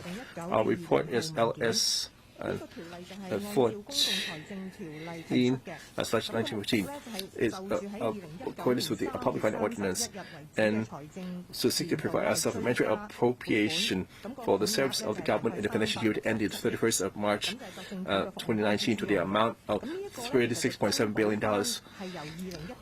In addition to the sum appropriated by the appropriation ordinance 2018, and the Finance Committee had approved this appropriation and been authorized by the Finance Committee. If this bill is passed, it will be effective on the date of it gets settled. So the money had already been spent, but now we simply fall with a draft bill. Since we found the elected chairman over 6 months, so this bill in effect is about the money spent. However, those members still have the right to form a bills committee. Any member would like to set a bills committee. We want to know that this amount has been fully spent. If not, next bill, Pharmacy and Poison Amendment Bill 2019. Our report is LS 16/1920. The bill seeks to regulate advanced therapy products, ATBs, namely gene therapy products, somatic cell therapies products, and tissue engineered products as pharmaceutical products. So as these products are regulated by the Pharmacies and Poison Ordinance and Pharmacy and Poisons Regulation Framework. The administration on the 15th of April 2019 had consulted the panel of health services generally support but expressed certain concerns. This bill has suggested to establish a new regulation mechanism on the advanced therapy products, and members will express concern, and members could consider that bills committee to carefully study it. Ms. Alice Max would like to set a bills committee. Anyone would like to join? Anyone else? Okay, we shall circulate the papers to gauge members' interests. 6. Copyright Amendment Bill 2019. Our report is LS 18/1920. The bill seeks to amend the copyright ordinance to enhance copyright exception relating to people with print disability in order to bring this exception into line with the standards set out of the Marrakesh Treaty to facilitate access to published works for persons who are blind, visually impaired, and otherwise print disabled.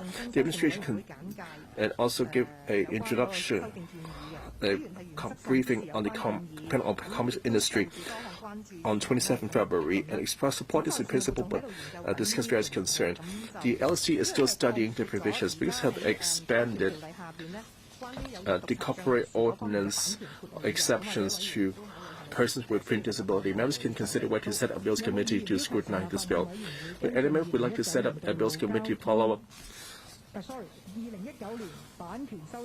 on Copyright Amendment Bill 2019? If not, please continue. Number 7, Road Traffic Legislation, Parking Spaces Amendment Bill 2019. The LS 22/1920.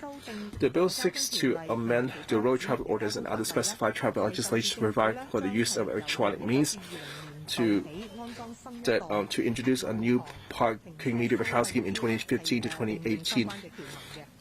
And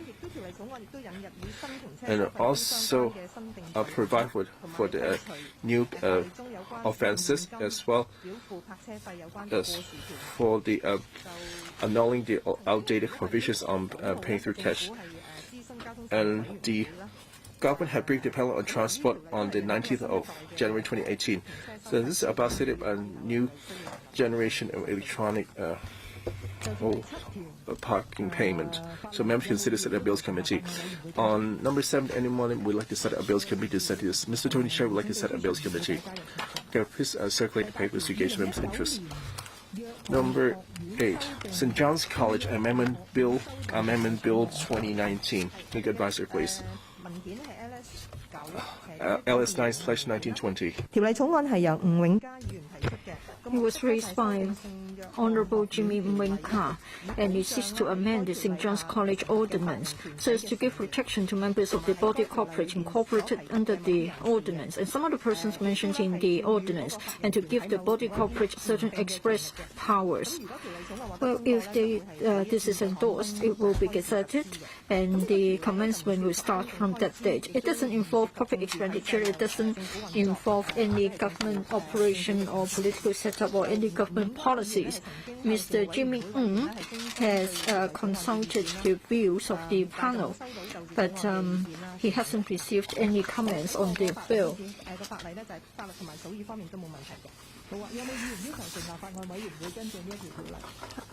Does any member wish to set up a bills committee?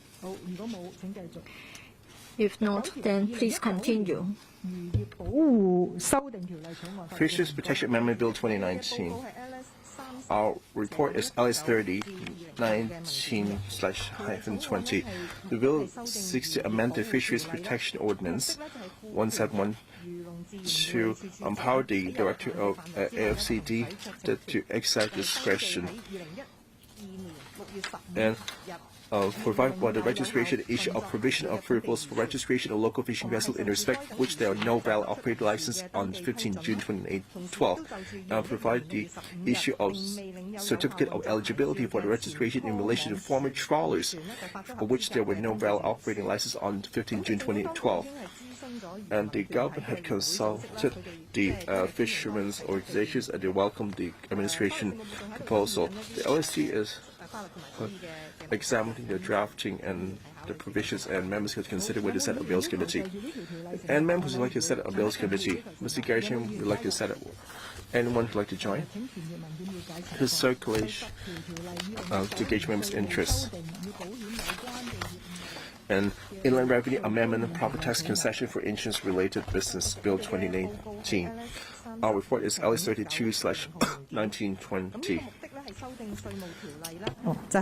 The purpose is to amend the Inland Revenue Ordinance so as to provide for property tax concessions for general reinsurance business and certain types of general insurance business of direct insurers and certain types of insurance brokerage business. We're still scrutinizing the bill since it will extend the property tax relief to certain insurance-related businesses. You may want to set up a bills committee. Does anyone wish to set up a bills committee? Mr. Abraham Shack would like to set up a bills committee to follow on the bill. We will circulate a memo to seek your interest to join. All right, the 11th one, Court Proceedings Electronic Technology Bill. Legal advisor, it seeks to provide for the use and phased implementation of electronic technology in relation to proceedings in the court and other court-related purposes as an alternative to conventional paper-based methods. In relation to this bill, on the 29th of April 2019, the panel on Administration of Justice and Legal Services held a discussion. At that time, some members raised certain concerns. Well, for this bill, it is going to introduce a new mode of operation as to how to dispose of the court proceedings. Members may wish to set up a bills committee to look into that. Does anybody wish to set up a bills committee? Mr. Abraham Shack proposes. Does anybody wish to join immediately? No? Then we'll circulate paper. The 12th one, Statute Law Miscellaneous Provisions Bill 2019. Legal advisor. Thank you. Please refer to paper LS 38/19-20. Well, in fact, it is a matter of miscellaneous amendments. It seeks to amend the High Court Ordinance as well as the Interpretation and General Clauses Ordinance. Among the various amendments, we have the following. Extension of the jurisdiction of the Court of Appeal, which consists of 2 Justices of Appeal under Cap 4, and then under the Cap 1, there will be an extension of references made to ordinances, which are recognized under Cap 1 to those references made according to the title, citation, or chapter number used in the verified copies that directly printed from the approved website of an electronic database of the legislation in Hong Kong. So it will be regarded as an acceptable form. The administration briefed the AJOSP on the 24th of June 2019. While members raised no objection, they have not been consulted on other legislative amendments. We're still scrutinizing the bill. We will come up with a further report. Would you like to set up a Bills Committee? Ms. Ann Jiang would like to set up a Bills Committee. Anybody wishing to join right now? Mr. Abraham Shack. Clerk, please circulate paper for the membership. The 13th item, Inland Revenue Amendment, Tax Concessions Bill 2020. Legal advisor, please. Thank you, Chair. LS 53/19-20. This is to amend the Inland Revenue Ordinance to give effect to a proposal concerning tax concessions in the budget introduced by the government for the 2020-2021 financial year, namely reducing the service tax, profits tax, and tax under personal assessment payable for the year of assessment 2019-20 by 100% subject to a ceiling of $20,000 in each case. We have looked at the legal and drafting aspects. We didn't find any issues. Anybody wishing to set up a Bills Committee to follow this up? Does anybody wish to set up a Bills Committee? No? Then we move on. The 14th item. Inland Revenue Amendment, Ship Leasing Tax Concessions Bill 2020. Legal advisor, please. Thank you, Madam Chair. Paper LS 51/19-20. It seeks to amend the Inland Revenue Ordinance to give effect to the policy initiative announced by the Chief Executive in the 2018 Policy Address and the Financial Secretary in the 2019-2020 budget speech to carry out certain tax concessions. This is to foster ship leasing activities in Hong Kong by giving profits tax concessions to qualifying ship lessors and qualifying ship leasing managers. When passed, then this will be implemented on the date of Gazzetto. On the 26th of November 2019, the administration briefed the panel on economic development. Generally speaking, members were in support of the proposal. Thank you, legal advisor. Does anybody wish to set up a Bills Committee? Does anybody wish to set up a Bills Committee? If not, there are 14 bills. They have been in the backlog, and now we have dealt with the bills. I choose to deal with them today because if we make a decision today, and then if we have time, next week we can start the examination of the bills so as to discharge our duties under the Basic Law. Altogether, 9 bills committees have been set up. But then we have only got 7 vacancies in relation to the number of bills committees available. So we will invite the Secretariat to take up the matter with the administration. 6 months, 7 months have already passed, and we will have to check with the administration about the priority of the bills to be dealt with. We'll make a report to you next time. Item 3, Legal Service Division reports on subsidiary legislation gazetted since the 27th of March 2020. 31 items of subsidiary legislation, and you find a list of such in Appendix 3. We have also tabled a list for your reference. I'll invite the LA to walk us through them briefly. LA, please. LA.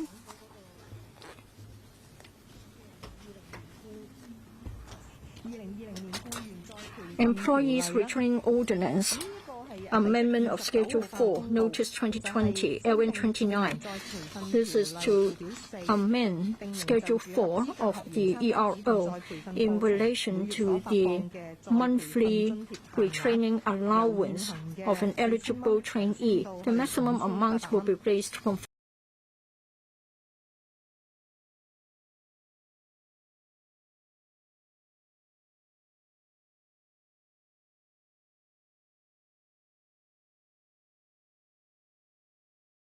公告29號，有冇議員要求成立小組委員會跟進？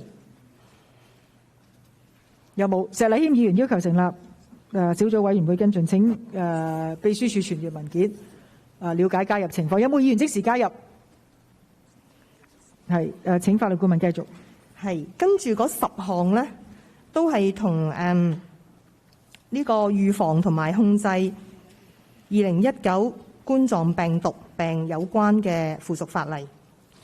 咁首先呢，就係第31號法律公告，主要嘅目的呢係就住對餐飲業務啦，同埋喺公告附表2第1部所列嘅處所，即係遊戲機中心啦、浴室、健身中心、遊樂場所、公眾娛樂場所以及一般稱為派對房間呢，就施加一啲嘅臨時措施啦。咁就係我哋係防止2019冠狀病毒嘅一啲嘅措施啦。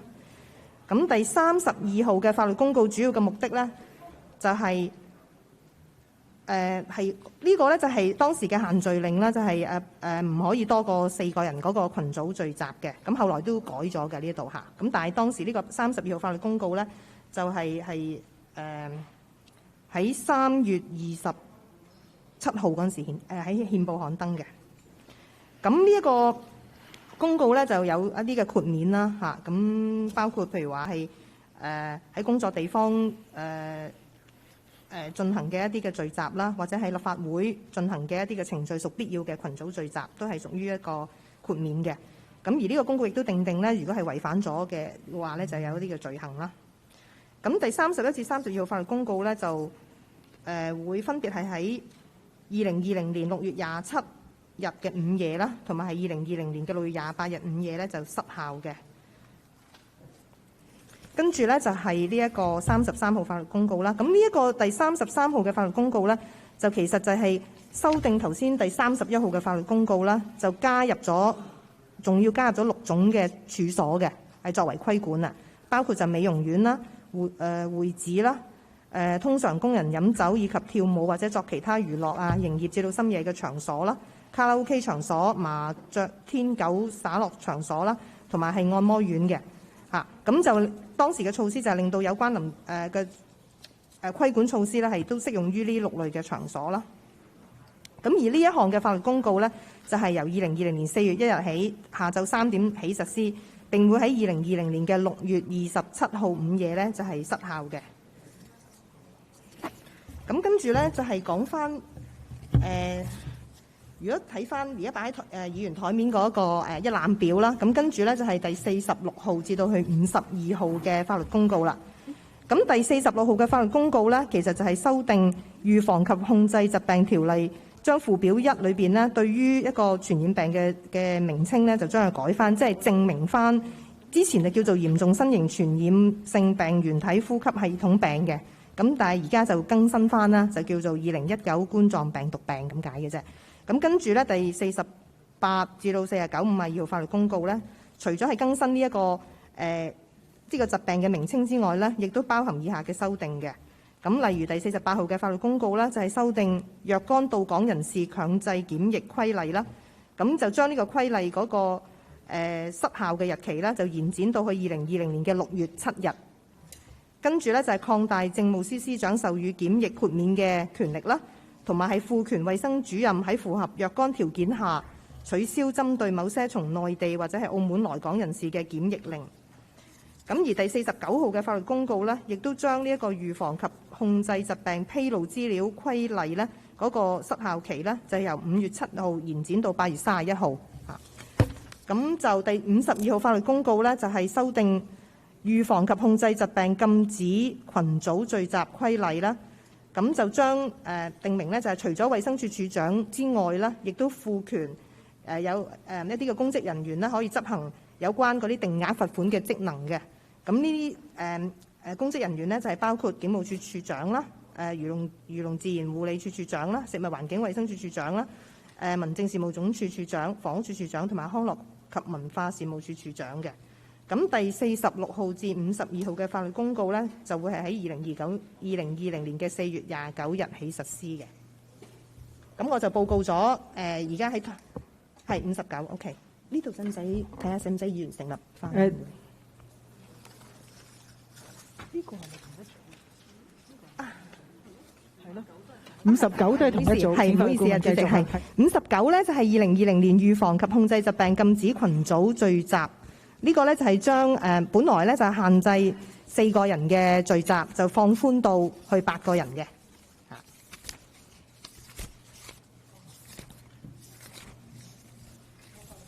顧問有冇補充？係點樣？係好，咁咧就頭先總共有10條附屬法例，呢個都係因為最近疫症咧而係實施嘅一系列附屬法例。有冇議員要求成立小組委員會跟進？唔好意思，跟正係11條嚇，11條嘅附屬法例。有冇議員要求成立小組委員會跟進？係11條關於疫情嘅法例嚟嘅。陳凱欣議員要求成立，有冇議員加入？葛珮帆議員、石禮謙議員加入。請鄭泳舜議員請傳閱文件，了解嗰個加入情況。好，跟住就去到下一組啦，法律顧問嚇。係 C 組係2020年4月17號起憲報刊登嘅10項附屬法例。係 OK， 多謝主席。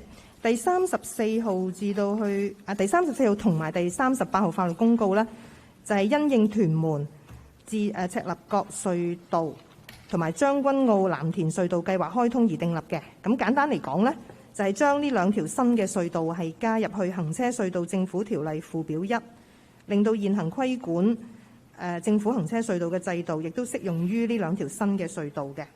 咁另外咧就係第35至到去38號嘅法律公告咧，就係落實行政長官喺2019年施政報告裏邊咧係豁免青嶼幹線同埋係將軍澳隧道嘅收費建議。第34至到38號法律公告咧，除咗係有關呢個屯門赤鱲角隧道嘅條文呢，就會係喺2020年7月1日起實施之外呢，其餘嘅條文呢，就會係喺運輸及房屋局局長以憲報公告指定嘅日期起實施嘅。好，就住第13到17號編號嘅法律公告係34、35、36、37、38，有冇議員要求成立小組委員會跟進？陳恒鑌議員要求成立小組委員會跟進。石禮謙議員加入，請秘書傳閱文件了解加入情況。好，咁跟住下一組係請法律顧問。法律公告39、40嘅。係，多謝主席。第39號法律公告咧係修訂道路交通車輛構造及保養規例附表1啦。咁就係將小型巴士指明嘅全長度上限由7米增加到去7.5米，同埋係修訂附表2嘅第一部分呢，將呢個小型巴士指明嘅車輛總重量嘅上限由5.5公噸呢增加到去8.5公噸。咁根據政府當局所講啦，即係增加呢個全長度嘅上限呢，係可以呢就係將更多環保有更高環保效益同埋係提供無障礙設施嘅小型巴士嘅型號咧，可以引入香港嘅。咁就第40號嘅法律公告咧，就係修訂道路交通公共服務車輛規例裏邊有啲關於係公共小巴需要展示目的地指示器嗰啲條文嘅。咁就同埋係有啲英文字母啊，同埋嗰方面嗰啲嘅顏色啊咁樣啦。咁就據政府當局所講啦，當局已經就有關嘅修訂諮詢公共小巴業界代表啦。咁修訂就獲得業界嘅大致支持嘅。第39至到40號法律公告咧，就會喺2020年7月5號起實施嘅。好，就住39同埋40號法律公告，有冇議員要求成立小組委員會跟進？石禮謙議員要求成立，有冇議員加入？請秘書傳閱文件了解加入情況。好，第41號公告，法律顧問唔該。第41號法律公告咧係修訂藥劑業及毒藥規例啦。咁喺規例裏邊嘅附表1、附表3同埋係附表10咧，就加入6個物質嘅項目啦。咁有關嘅效力咧，就係呢6個新嘅藥物嘅物質咧，就會喺銷售、供應、標籤同埋儲存方面就受到限制啦。同埋喺銷售方面咧，就一定要係由註冊醫生啦，要處方先至可以零售方式去銷售嘅。就同埋咧，就係因為佢係擺入咗呢一個毒藥嗰個名冊啦，咁所以咧就要喺註冊藥劑師銷售啦，或者係註冊藥劑師監督下銷售嘅。呢個法律公告已經係喺憲報刊登當日啦，即係2020年4月17日起已經實施㗎啦。好，就住法律公告第41，有冇議員要求成立小組委員會跟進？好，暫時係冇嘅。好， 42、43，法律顧問唔該。係第42同埋43號法律公告咧，就係個修訂主要就係採納咗經濟合作與發展組織啦，就係因應就住稅務事宜自動交換財務帳戶資料嘅標準，就實施一啲嘅最新嘅評估而提出嘅建議嘅。咁第42號法律公告咧，就係修訂稅務條例啦，將喺稅務事宜自動交換財務帳戶資料嘅機制下啦，適用於識別合夥人或者係信託嘅控權人嘅有關指明百分率咧，就由現時嘅25%就下調到去0%。第43號法律公告咧，咁就係修訂稅務條例附表 17D 裏邊啦，就係訂明打擊洗黑錢同埋係認定客戶程序啦。如果係同財務行動特別組織嘅建議，令到佢係同令到個建議係令到同財務行動特別組織嘅建議係一致嘅。咁有關程序咧可以獲申報財務機構咧，就係依賴嚟咧係作為斷定某一個帳戶嘅持有人咧係咪一個控權人嘅。咁據政府當局所講啦，政府當局曾經喺2019年11月咧，就向金融、工商、會計同埋法律界別咧，就係發信啦，就簡介有關嘅建議嘅。大部分嘅意見書對於未來路向咧，都係冇持一個唔同嘅意見啦。咁政府當局曾經喺2020年3月17日咧，喺財經事務委員會亦都係簡單介紹有關嘅建議，委員咧係不反對有關建議嘅。咁呢兩項法律公告咧，就會喺2021年嘅1月1日起實施。好，就住42、43項法律公告、43號法律公告，有冇議員要求成立小組委員會跟進？稅務條例。好，如果冇，石禮謙議員要求成立，咁有冇議員加入？咁請秘書處傳閱文件，係了解加入情況。D2020年4月24號起憲報刊登嘅兩項附屬法例，同埋一項政府公告，立法會 LS 66/19-20號文件。唔該，法律顧問。係，多謝主席。首先就係第44號法律公告啦。呢一項公告係根據銀行業條例而訂立嘅。公告嘅目的咧係修訂銀行業資本規則啦，以落實巴塞爾銀行監管委員會最新頒布就一啲新嘅計算方法啦。呢個計算方法係咩呢？就係認可機構由衍生工具合約產生嘅對手方信用風險嘅風險承擔數額嘅新計算方法。就政府當局咧就冇就住呢個公告咧係諮詢財經事務委員會嘅。就香港金融管理局咧曾經喺2019年5月6號同埋係2020年3月2號嘅財經事務委員會會議上咧，就係告知委員啦，就係當局係有計劃咧係修訂即係呢個銀行業資本規則，以落實巴塞爾協定3嘅標準嘅。咁委員當時就並無反對。呢項公告嘅生效日期咧就係2021年嘅6月30日。法律事務部而家仲係研究緊嗰個法律同埋草擬方面嘅問題，因為呢個法律公告都係個篇幅都好長嘅。咁如果有需要咧，我哋會提供進一步嘅報告嚇。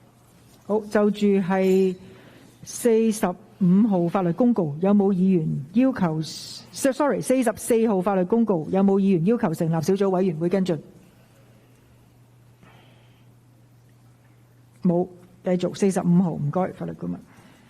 係45號咧，就係我哋嘅報係 LS66啦。咁呢一項嘅法律公告咧，就係由環境局局長啦，係根據空氣污染管制條例訂立嘅。目的咧就係修訂空氣污染管制車輛設計標準排放規例，就對以下嘅車輛咧就係施加更嚴格嘅車輛設計標準嘅。咁係為咗即係防止嗰個空氣嗰個污染排放啦。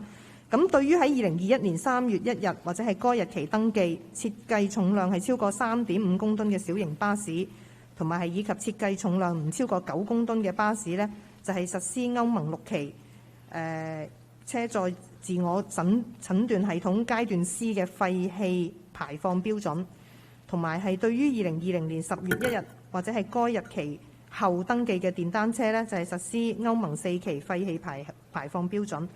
第45號法律公告呢，就會喺2020年嘅10月1日起實施嘅。就住45號法律公告，有冇議員要求成立小組委員會跟進？石禮謙議員要求成立，有冇議員加入？請秘書傳閱文件了解加入情況。繼續第2056號政府公告，唔該。多謝主席。呢一項呢，就係一個修訂道路使用者守則嘅一個公告嚟嘅。咁就係運輸及房屋局長根據道路交通條例規定嘅，就係修訂呢個道路使用者守則啦。有關修訂旨在反映呢，係自上一次喺2000年更新嘅守則以嚟呢，係相關嘅法例所作嘅修訂啦。咁就係向道路使用者提供額外指示啦，同埋係更新資料嘅。就有關嘅呢個生效日期呢，就係運房局呢，就係佢打算呢，就喺2020年6月19日就係將呢一個守則呢係生效嘅。咁呢個守則雖然係一個叫做一般嘅公告啦，咁但係根據道路交通條例呢，佢係當作為係一個附屬法例嘅，咁係要喺大會裏邊呢係提交省覽嘅。咁議員亦都係有權可以作出修訂嘅嚇。就住2056號政府公告，有冇議員要求成立小組委員會跟進？石禮謙議員要求成立，有冇議員加入？係謝偉銓議員加入，請秘書傳閱文件了解。E 組2020年4月29號憲報刊登嘅6項附屬法例，立法會文件 LS 69/19-20號文件，請法律顧問。唔該。多謝主席。首先就係第53號同埋54號嘅法律公告啦。呢兩項公告就分別就住2019年12月1日至到2020年11月30日期間嗰個排污費同埋係淡水供應收費一啲嘅寬免條文嚟嘅。咁具體內容呢，就係簡單嚟講啦。第53號嘅法律公告呢，就係就住一啲嘅建造啦、工商業同埋係若干船舶用途而供應嘅淡水啦，咁就扣減75% 嘅排污費。咁有關嘅扣減款額呢，就唔可以超過約每月12,500蚊嘅最高限額。第54號嘅法律公告呢，就係根據水務設施條例啦訂立嘅。咁就係修訂呢，就係就住指明用途而供應嘅淡水嘅收費扣減呢，都係75% 啦。咁呢個扣減款額呢，就不得超過呢，就係每個月大概係2萬蚊嗰個最高限額嘅。咁而呢兩項公告呢，就會喺2020年已經喺2020年4月29號起已經係喺刊憲當日已經係生效㗎啦。好，唔該法律顧問。就住53、54號公告，有冇議員要求成立小組委員會跟進？好，冇，請繼續。56、50、55、56、57嚇。係第55、56、57號法律公告呢個目的主要都係取消適用於跨境渡輪同埋係跨境船隻嗰個乘客嗰個上船費嘅。咁該等渡輪同埋船隻就包括為運送乘客而由終點碼頭定期來往香港至澳門之間嗰個跨境渡輪同埋船隻啦，或者係運送乘客由終點碼頭定期係航行香港至中國任何其他地方之間嗰個跨境渡輪同埋船隻嘅。咁呢3項嘅法律公告呢，就會喺2020年8月1日起生效。係。就住呢3項公告55、56、57，梁美芬議員要求成立小組委員會跟進，有冇議員加入？石禮謙議員加入。請秘書傳閱文件了解。58號公告法律顧問，唔該。係，多謝主席。第58號公告呢，就係修訂儲稅券利率綜合公告嘅附表啦。就係指明喺2020年5月4日或者係該日期之後發出嘅儲稅券嘅利息個年利率呢，就係0.2333%嘅。咁有關上一次嘅利率調整呢，就喺2020年1月31日啦。咁當時嘅利率就係0.3167嚇。第58號法律公告呢，就已經係喺刊憲當日，即係2020年嘅4月29日起已經生效啦。好，唔該法律顧問。就住呢部分呢一個。有冇議員要求成立小組委員會跟進58號？58號儲稅券冇嘅。好，咁我哋附屬法例就完成咗報告同埋是否決定成立小組委員會啦。好，我提醒議員，對於4月22號提交立法會省覽嘅14項附屬法例呢，即係第29、以及第31至到43號法律公告作出修訂嘅期限呢係5月20號嘅立法會會議。如果大家議決延期，則可延展到6月10號嘅立法會會議。對於4月29號提交立法會省覽嘅10項附屬法例，即係第44到52號法律公告同埋第2056號政府公告作出修訂嘅期限呢係5月27號嘅立法會會議。如果議決延期，則可延展到6月17號嘅立法會會議。以及對於5月6號提交立法會省覽嘅7項附屬法例，即係第53到59號法律公告作出修訂嘅期限呢係6月3號嘅立法會會議。如果議決延期呢，則可以延展到6月24號嘅立法會會議。議程嘅第4項，資深司法人員任命，行政署署長於2020年3月24號嘅函件已經喺2020年3月24號發出。行政長官喺3月24號公佈，佢已接納司法人員推薦委員會嘅推薦，委任張舉能法官為終審法院首席法官。根據內會通過嘅法官任命程序，應由內會決定是否需要成立小組委員會考慮有關嘅推薦任命。我而家諮詢議員係咪需要成立小組委員會？梁美芬議員，sorry， 決定接納係咪？哦，係嘛？可能我太攰啦，我哋再聽翻錄音啊。梁美芬議員嚇，你係咪成立小組委員會？好，有冇議員加入？葉劉淑儀、謝偉俊、何君堯議員加入。好，咁就政府當局咧會待有關小組委員會向內會匯報商議結果之後咧，先至會提出動議，徵求立法會同意有關嘅推薦任命。議程嘅第5項，法案委員會報告 A 2018年旅館業修訂條例草案委員會報告。我邀請法案委員會主席姚思榮議員發言。姚思榮議員，多謝主席。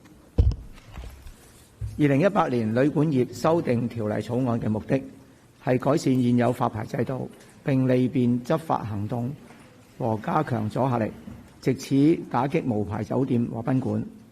法案委員會總共舉行了5次會議，並聽取了公眾人士的意見。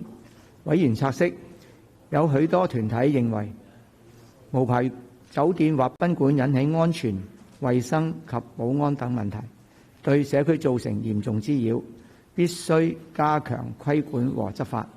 在審議過程中，委員主要就加設嚴格法律責任罪行、牌照有效期及新發牌規定等事表達關注。有部分委員特別關注到條例草案對民宿發展的影響。政府當局及法案委員會不會就法例呢個條例草案提出修訂案。法案委員會不反對政府當局在日後的立法會會議上恢復條例草案的二讀辯論。審議的詳情已在書面報告中交代，請委員察悉。好，唔該，姚思榮議員。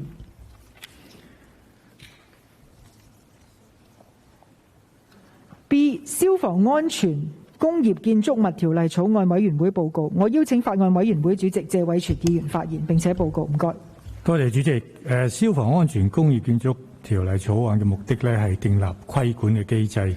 要求喺1987年3月1日前興建，或者喺該日或之前首次提交建築圖則於建築事務監督審批嘅工業建築物嘅擁有人同埋佔有人，將該等嘅建築物嘅消防安全水平提升至規定嘅標準。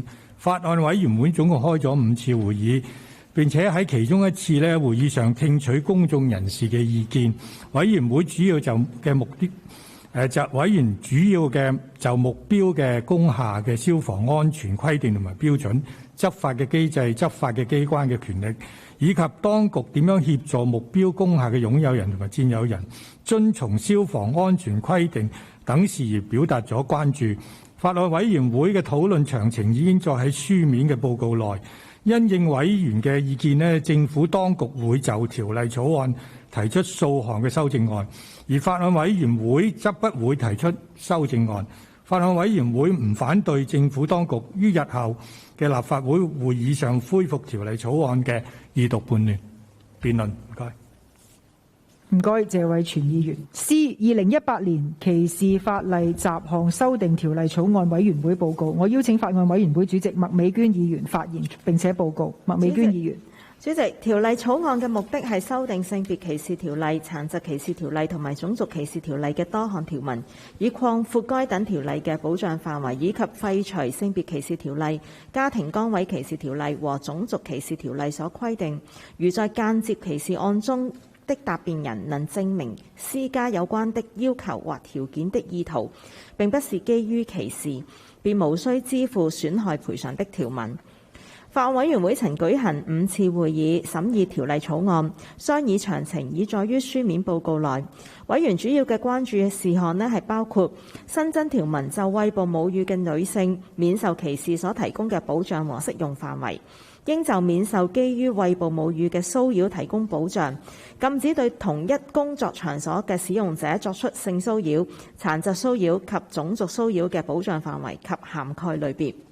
禁止與會社所作嘅騷擾有關嘅保障同埋適用範圍，以及各項反歧視條例喺西九龍站內地口岸區是否適用等等。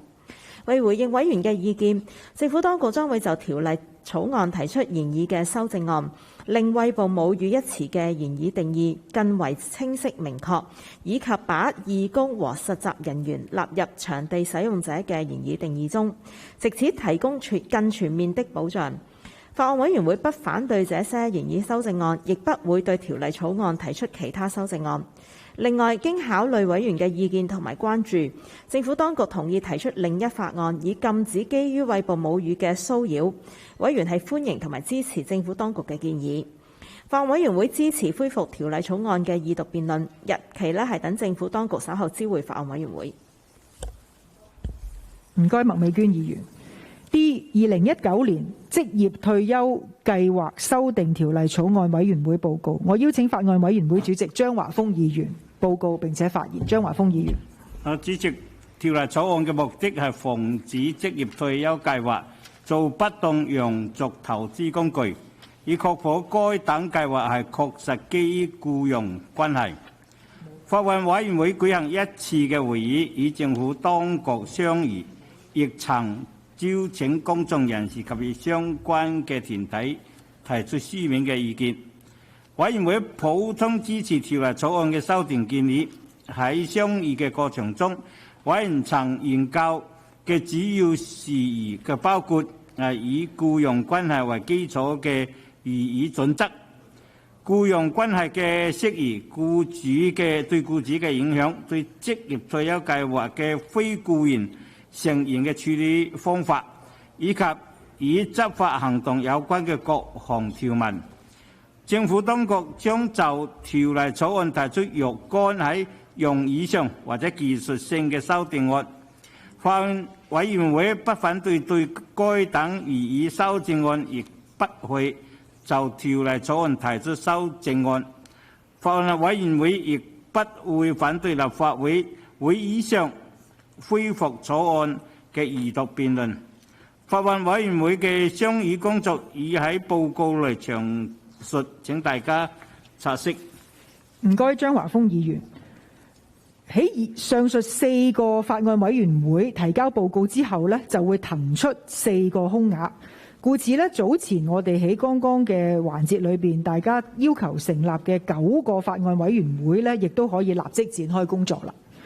咁咧，今日嘅議程呢，就係基本完成。咁我亦都想同公眾去説明呢，我揀呢啲議程呢，放入今日嘅處理項目裏邊呢，亦都參考咗秘書處同埋法律顧問俾我嘅意見，因為呢一啲咧亦都係緊急同埋係需要處理嘅法例嚇，我主要都係擺咗法例同埋係附屬法例。咁其他嘅事項咧，由於係剛剛先至完成第一次嘅呢一個特別會議，咁所以稍後都要再去處理。阿梁美芬議員。